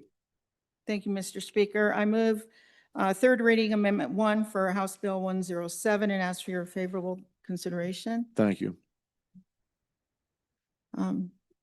Thank you. I've attempted this before on behalf of our taxpayers. Mr. Speaker, members of the House, this is a straightforward accountability and transparency amendment. This amendment prohibits local government entities from using public funds to pay membership dues to government member associations that primarily exist to influence legislative or administrative action. It also prohibits the use of public funds for travel, lodging, and other expenses related to participation in those associations, as well as funding lobbying activities or political contributions through them. The amendment further requires that if a government official participates in association activities in their official capacity, that participation must be documented and published monthly on the entity's website. Additionally, any record related to those activities are explicitly defined as public records. This applies to all political subdivisions, including counties, cities, towns, school districts, community colleges, joint powers boards. Simply put, this amendment ensures that taxpayer dollars are used for direct public services, not membership dues, to organizations that engage in political advocacy. Point of order, Thank you. Mr. Speaker. Yes, point. I don't believe the bringer moved it, but maybe I missed it. Yeah, she did. She moved Sounds it. good. Okay. Yeah, we're good. Okay, Representative Provenza, first Point of time. order, Mr. Speaker. I don't Point think of that this amendment fits within the title of the bill. And I don't think it's germane. So I'd like to call Rules Committee. Rules Committee being called. Can I assemble my Rules Committee up here in front of the dais? You know who you are, so come on up and we will make a decision on this. The rest of the body, just stand at ease until we get back here. Well, let's go until you hear the sound of the gavel. Let's hang on here.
Okay, body, just a minute here.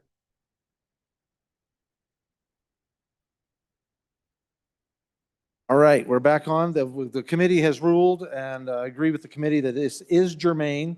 So we will allow continued discussion on the amendment. Are there any other folks right now that would like to discuss the amendment? Representative Lawler, please. Thank you, Mr. Speaker. On and strongly against this amendment. This is a bill that we already heard and rejected, and I suggest you do the same for the amendment. Smaller counties, municipalities are a part of these organizations because they don't have the resources, either financially or people resources, to basically understand, they don't have the expertise to evaluate the effects of proposed legislation, rule changes, or court opinions.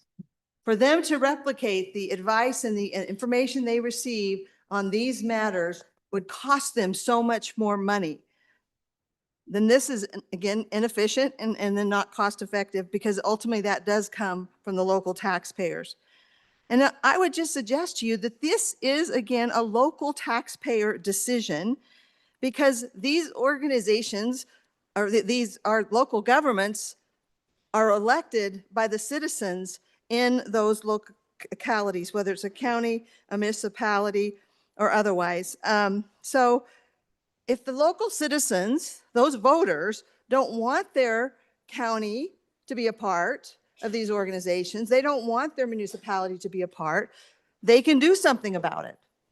So again, I would say also that the fact that we keep trying to put more and more restrictions on our local governments is concerning to me. So I was actually ask you to resist the temptation to further unnecessarily restrict counties and local governments. It's time that we start actually trusting the individual voters. And this is a place to start. This amendment acts like they don't matter, what they want for their city or their county. And I can tell you, smaller counties and rural counties, smaller municipalities, this is something they cannot replicate. And I just don't understand why we want to keep putting these burdens on. It's not a good look for the legislature right now. It's not a good look. I hear it in my county all the time. Why does the legislature keep doing these things? Why are they trying to basically go around what we actually want in our county? So I do ask that you oppose this amendment. Thank you, Representative. Representative Larson, JT first. Thank you, Mr. Speaker. At this time, I'll ask for Rule 12-4 for the ayes and noes, and also I'd like to speak against. Okay, we'll need some seconds for that. So you got them? Okay, we're good. Representative Larson, please, with your comments. Thank you, Mr. Speaker. On and against this particular amendment. Personally, I don't think it's within the title of the bill, even though that's what the ruling was. But also, I do believe in the autonomy of our counties and cities to do what's best for their constituents. And if their constituents do not like the fact that they're a part of an association, those constituents can then vote those people out. That's the way of the process of our government. I don't believe in top-down government, and I never will believe in top-down government. So please vote no against this amendment.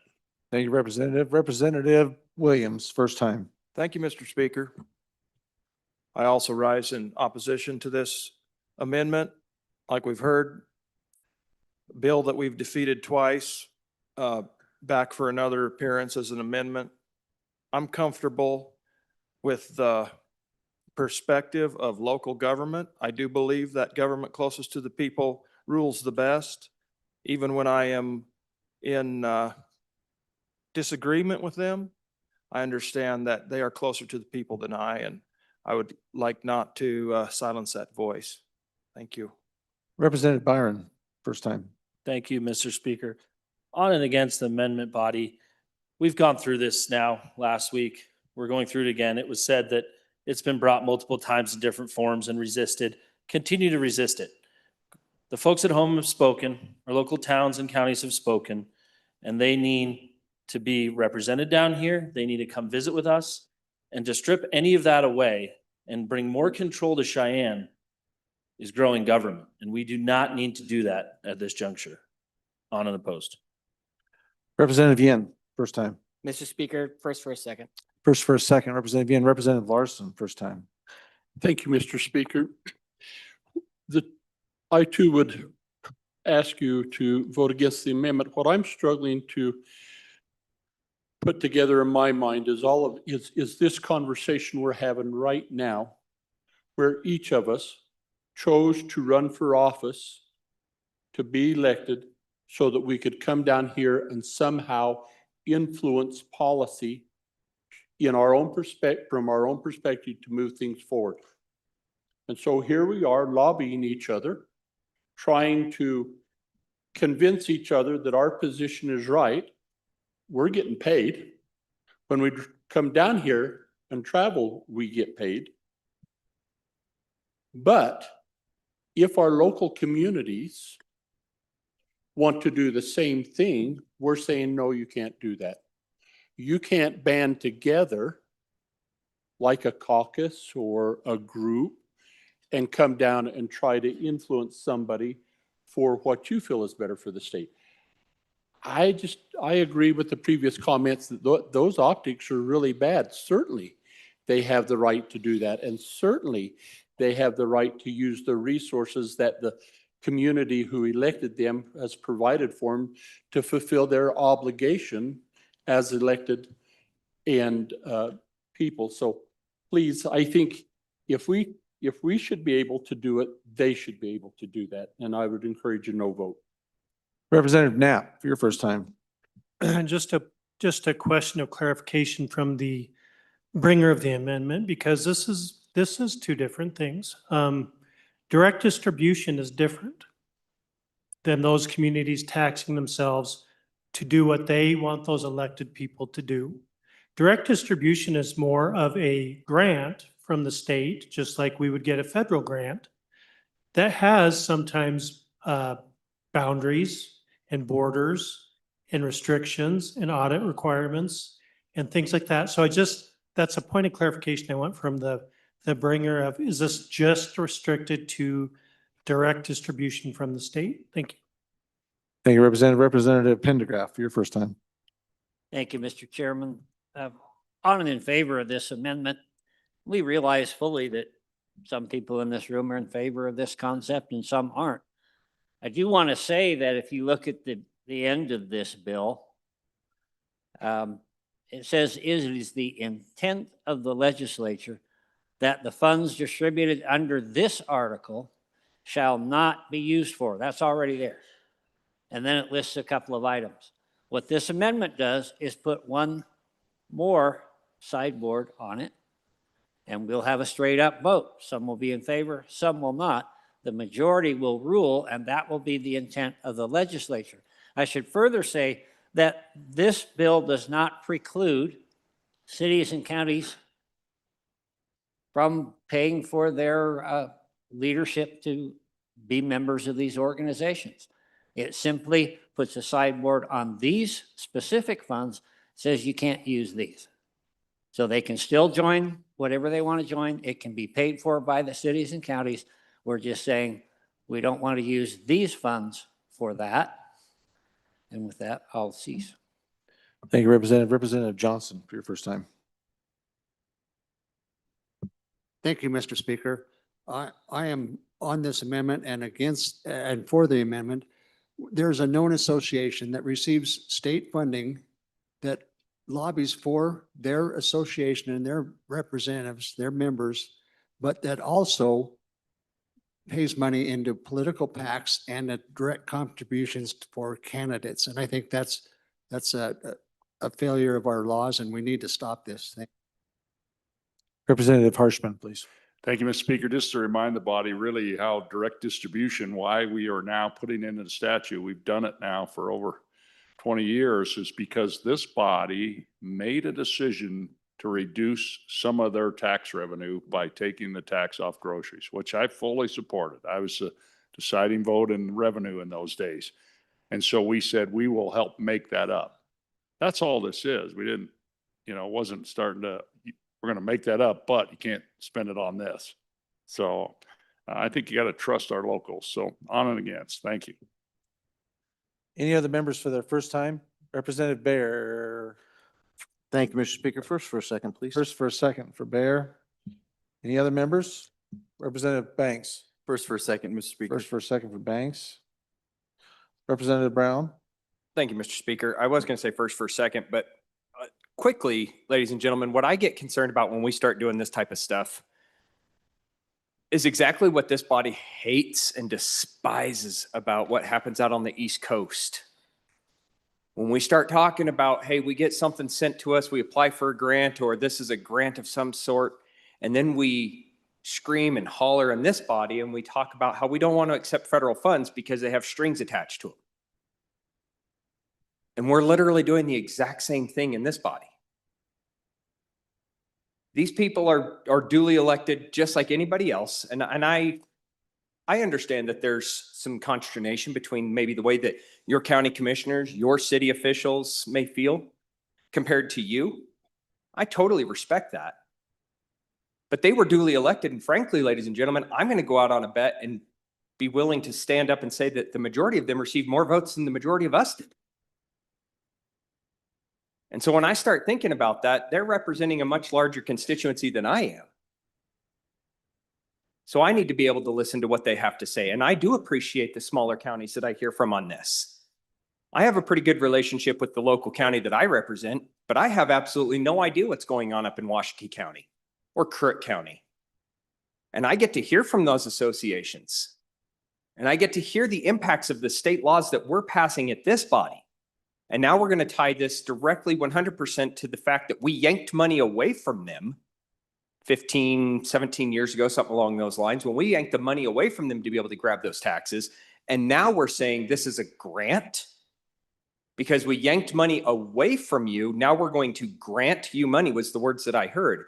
This is taxation replacement because we gave a tax break to our citizens to not tax them on groceries. And the last thing I'll say, Mr. Speaker, I truly do believe that this starts to infringe on the First Amendment of the Constitution of the United States. That starts to get very, very serious issues when we start saying you have no freedom of association.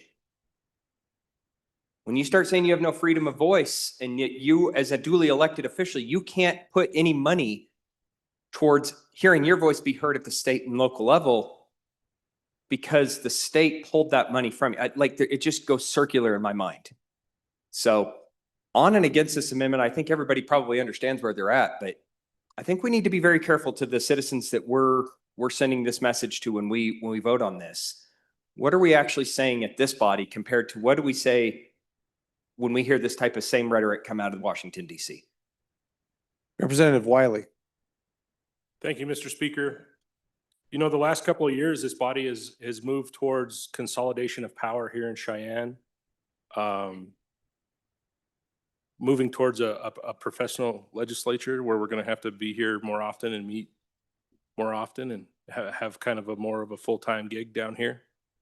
I'm going to continue to resist that. I don't think that we should, or you know, like the last speaker, we're going to emulate what we see on either coast of the United States, and I believe that that's not the direction that we really want to go. You know, we hear these folks that serve us back east every year come and talk about how, you know, this is the last great, you know, place, and how we run government more efficient and different. So I don't believe that we should continue to make these efforts to consolidate power down here. We should let our folks at home be able to come and let us know what they think and you know, try to persuade us one way or another on an issue.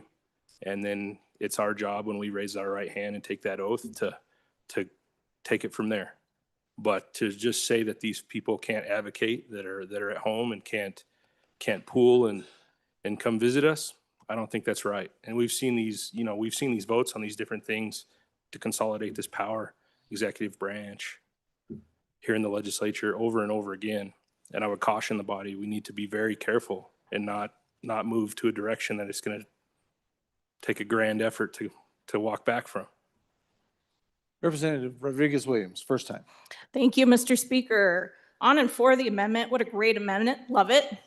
To push back against the words of the good representative from House District 2, this amendment isn't saying that they can't advocate or they can't associate. What this amendment is saying is to do it on your own dime. We're not going to do it on the taxpayer's dollar. Furthermore, I'd like to push back against what the good representative from House District 20 said. She said, trust the voters. I agree. Let's do that. Let's trust the voters. The voters in my district sent me here to represent them. They don't have a lobbyist here. I'm not here to represent big government. I'm here to represent the people. Furthermore, the party that I represent has put it in a resolution. They don't want taxpayer dollars being used on this. It has a negative effect against the will of the people. On and for. Representative Thayer, first time. Thank you, Mr. Speaker. As the last speaker spoke, let everybody individually decide. It just, as I sit here and listen, I'm thinking knowledge is growth. And if you're not growing, we're dying. And as Wyomingites, don't we want to continue to grow at our local levels, giving them tools and resources? I'm here because I'm representing my constituents. I'm also here because I have a legacy I want to leave for my grandkids. I want them to be proud of the state and to be smart. So please vote no on this amendment. Representative Larson, JT. Or no, excuse me, we're not on second go around. Representative Heft. Thank you, Mr. Speaker. The good people of my district sent me here to represent them, and they overwhelmingly support this legislation.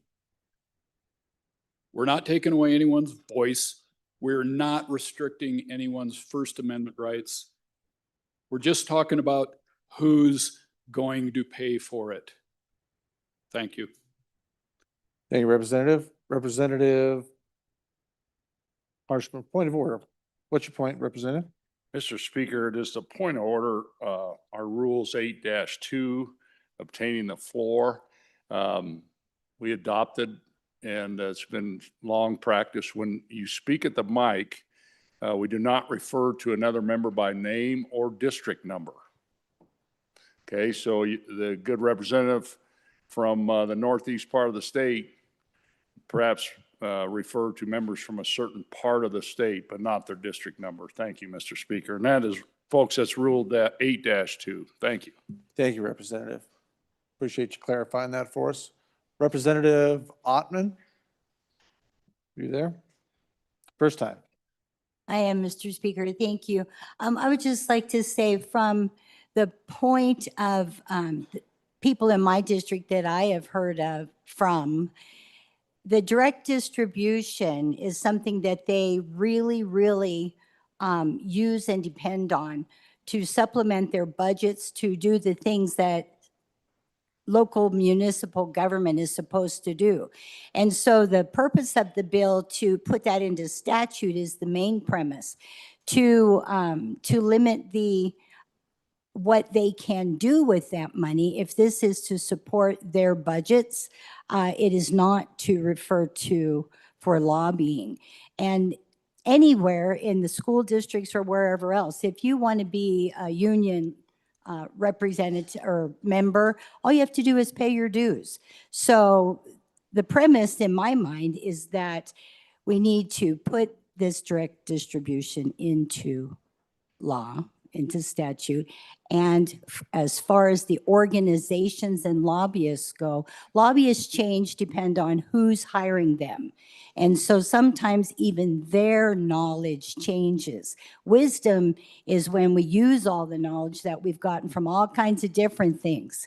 To just think that one opinion or who it is that pays me. And some of these associations charge as much as $30,000.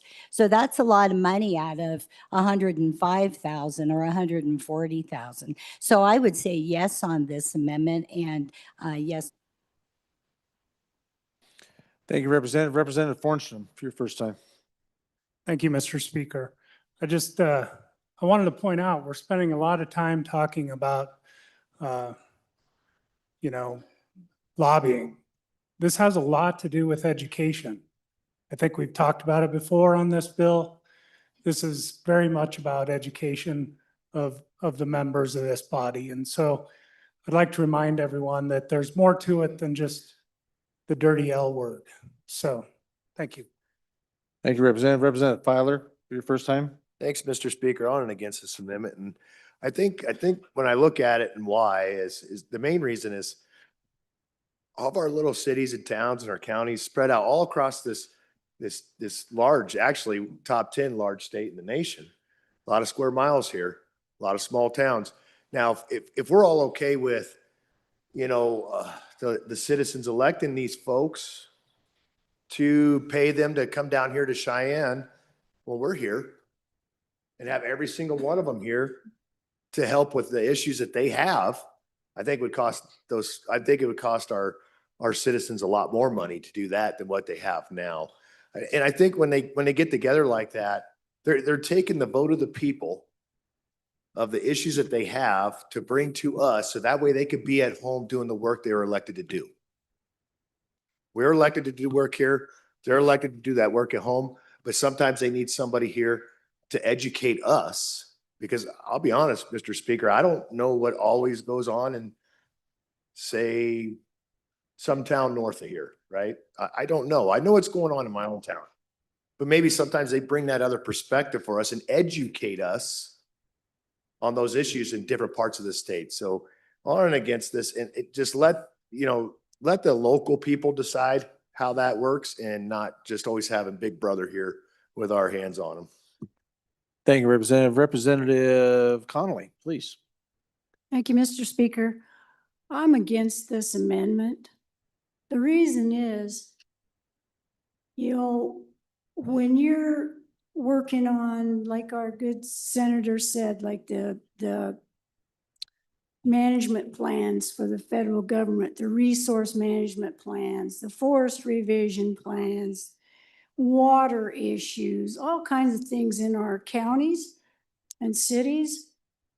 The elected officials don't always have the expertise they need, and they've got to be able to have the ability to use associations and different organizations like that to help inform their decisions. They're everyday working people. They don't always have the expertise that is needed to put a resource management plan together or a development plan together. There's just things that we need that help with. And I feel like this amendment would really curtail that. And then when you look at doing a mitigation plan, those plans, if you don't have somebody with some knowledge and expertise that can help you with that, you're going to be paid an average plan like that, $40,000, $50,000, $100,000 easy. And if you don't have the people to help you put that together, then you're going to end up spending a lot more money and costing your taxpayers more money because you didn't have the expertise to help you do it. I'm against the amendment. Thank you, Representative. Any other members for their first time? Representative Provenza, for your first time.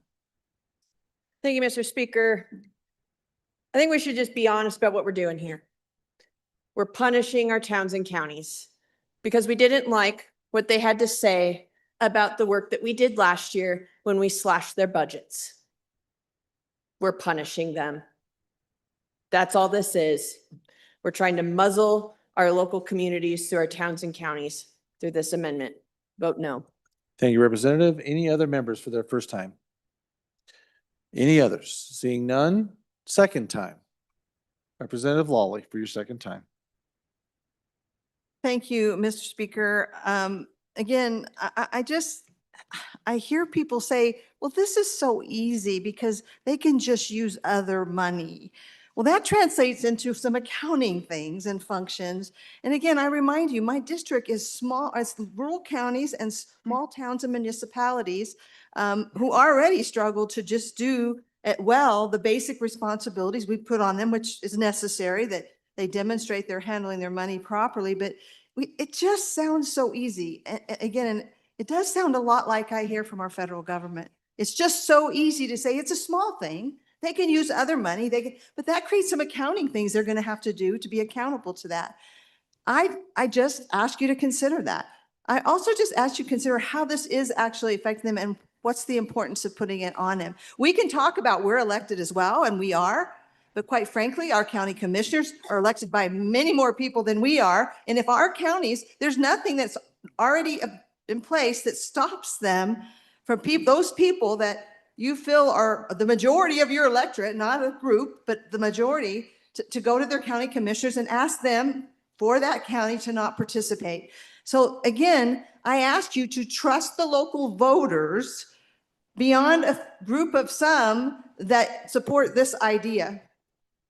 Because I know where I live, those people don't exist. This really hurts our rural counties and our small communities in ways that I don't think many of you can comprehend, which is concerning. But again, I ask you to vote no on this amendment. Thank you. Any other members for the second time? Representative Larson, you ready? Second time. Thank you, Mr. Speaker.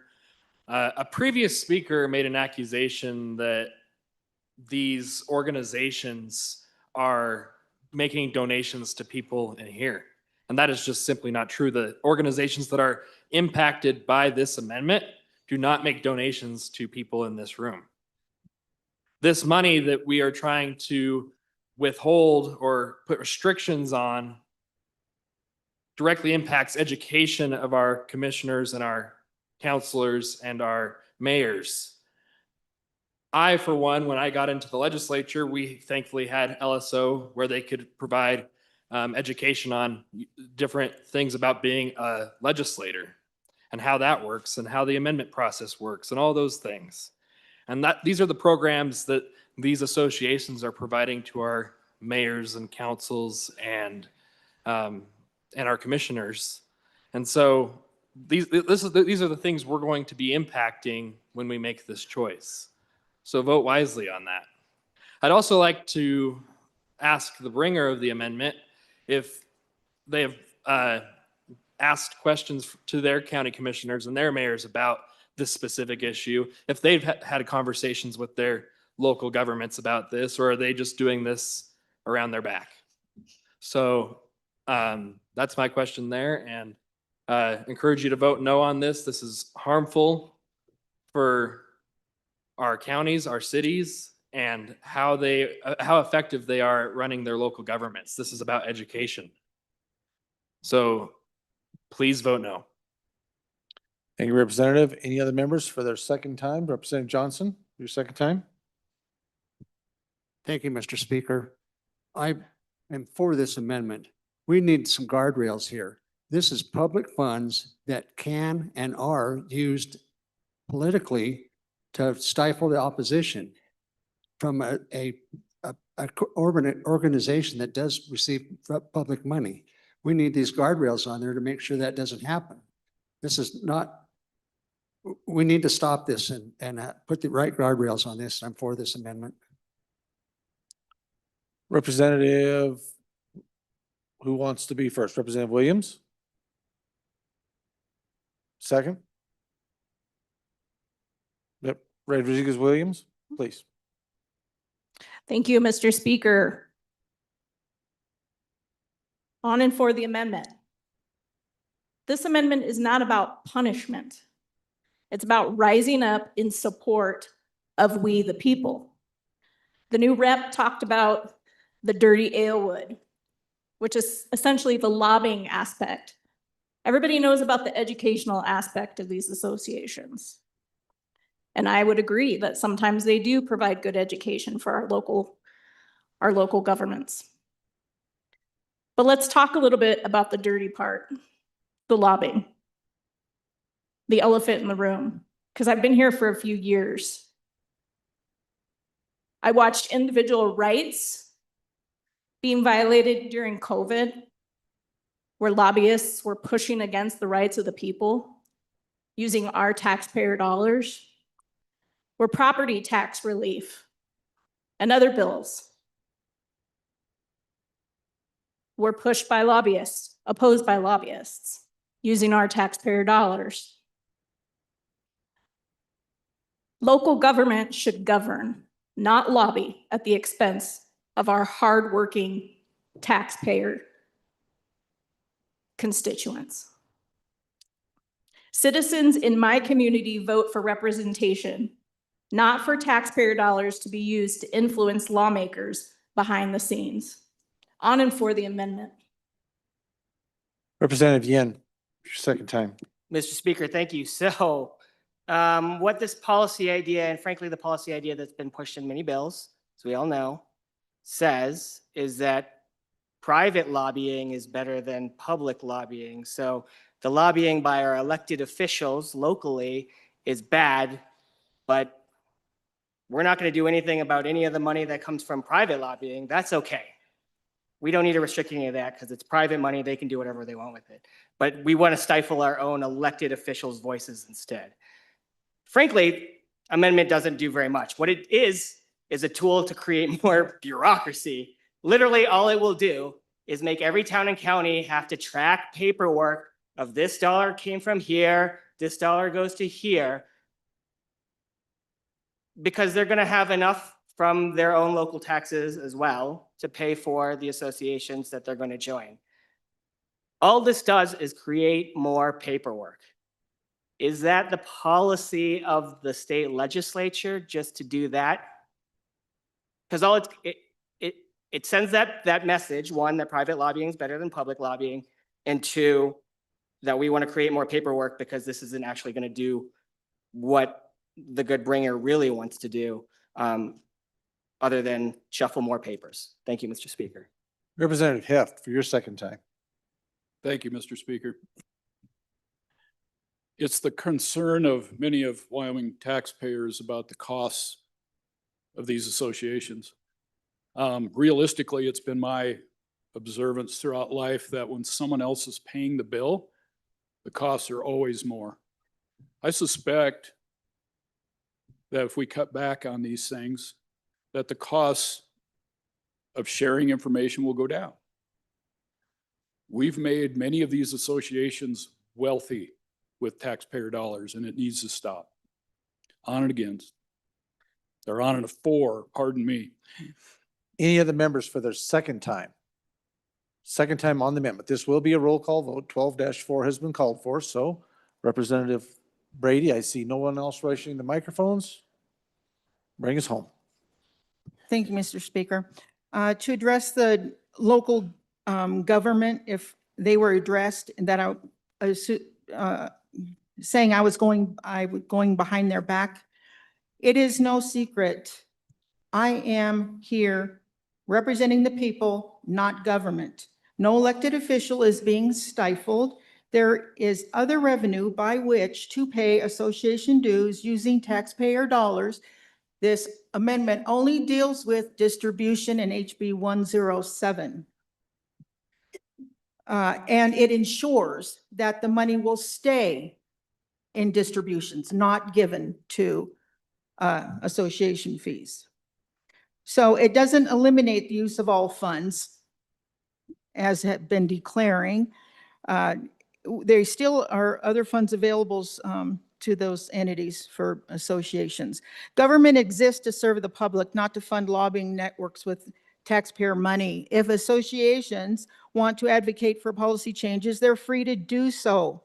But public funds within the distribution bill should be focused on roads, schools, public safety, and essential services, not political influence. Amendment 1 strengthens transparency, restores accountability, and reinforces principle that taxpayer dollars belong to the people. And there is a vast difference between lobbying for our particular bill or policy versus education or providing information. So when it does come to opposition of policy or a bill,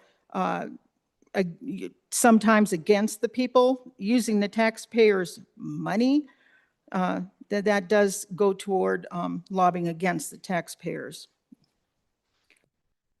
Thank you. I respectfully ask for your support. Thank you, Speaker. Thank you, Representative.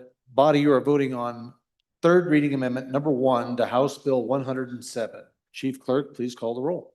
Ellamand, Andrew, Angelos, Banks, Bear, Brady, Bratton, Brown Gary, Brown Landon, Byron, Campbell Elisa, Campbell Kevin, Chestick, Clauston, Connolly, Davis, Erickson, Feiler, Fornstrom, Geringer, Guggenmoss, Haroldson, Harshman, Heiner, Heft, Jarvis, Johnson, Kelly, excused, Knapp, Larson Lloyd, Larson JT, Lawley, Lean, Locke, Lucas, McCann, Nicholas, Ottman, Pendergraft, Posey, Provenza, Riggins, Rodriguez Williams, Schmid, Sherwood, Singh, Smith, Storer, Strock, Stivar, Tarver, Thayer, Washut, Wasserberger, Webb, Weber, Worf, Williams, Winter, Wiley, Yin. Mr. Speaker, are there any changes? Are there any changes? Closing vote. Vote closed. 25 aye, 36 no, 1 excused. Amendment, third reading amendment number 1 to House Bill 107 has failed. We have one more amendment.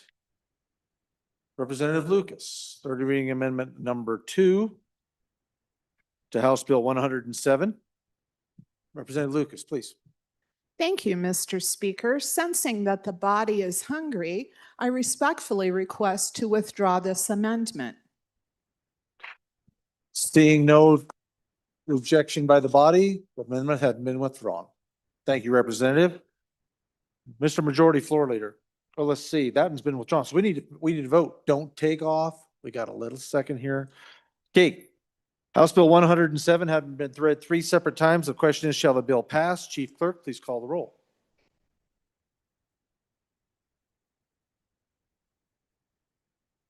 Allemand, Andrew, Angelos, Banks, Bear, Brady, Bratton, Brown Gary, Brown Landon, Byron, Campbell Elisa, Campbell Kevin, Chestick, Clauston, Connolly, Davis, Erickson, Feiler, Fornstrom, Geringer, Guggenmoss, Haroldson, Harshman, Heiner, Heft, Jarvis, Johnson, Kelly, excused, Knapp, Larson Lloyd, Larson JT, Lawley, Lean, Locke, Lucas, McCann, Nicholas, Ottman, Pendergraft, Posey, Provenza, Riggins, Rodriguez Williams, Schmid, Sherwood, Singh, Smith, Storer, Strock, Stivar,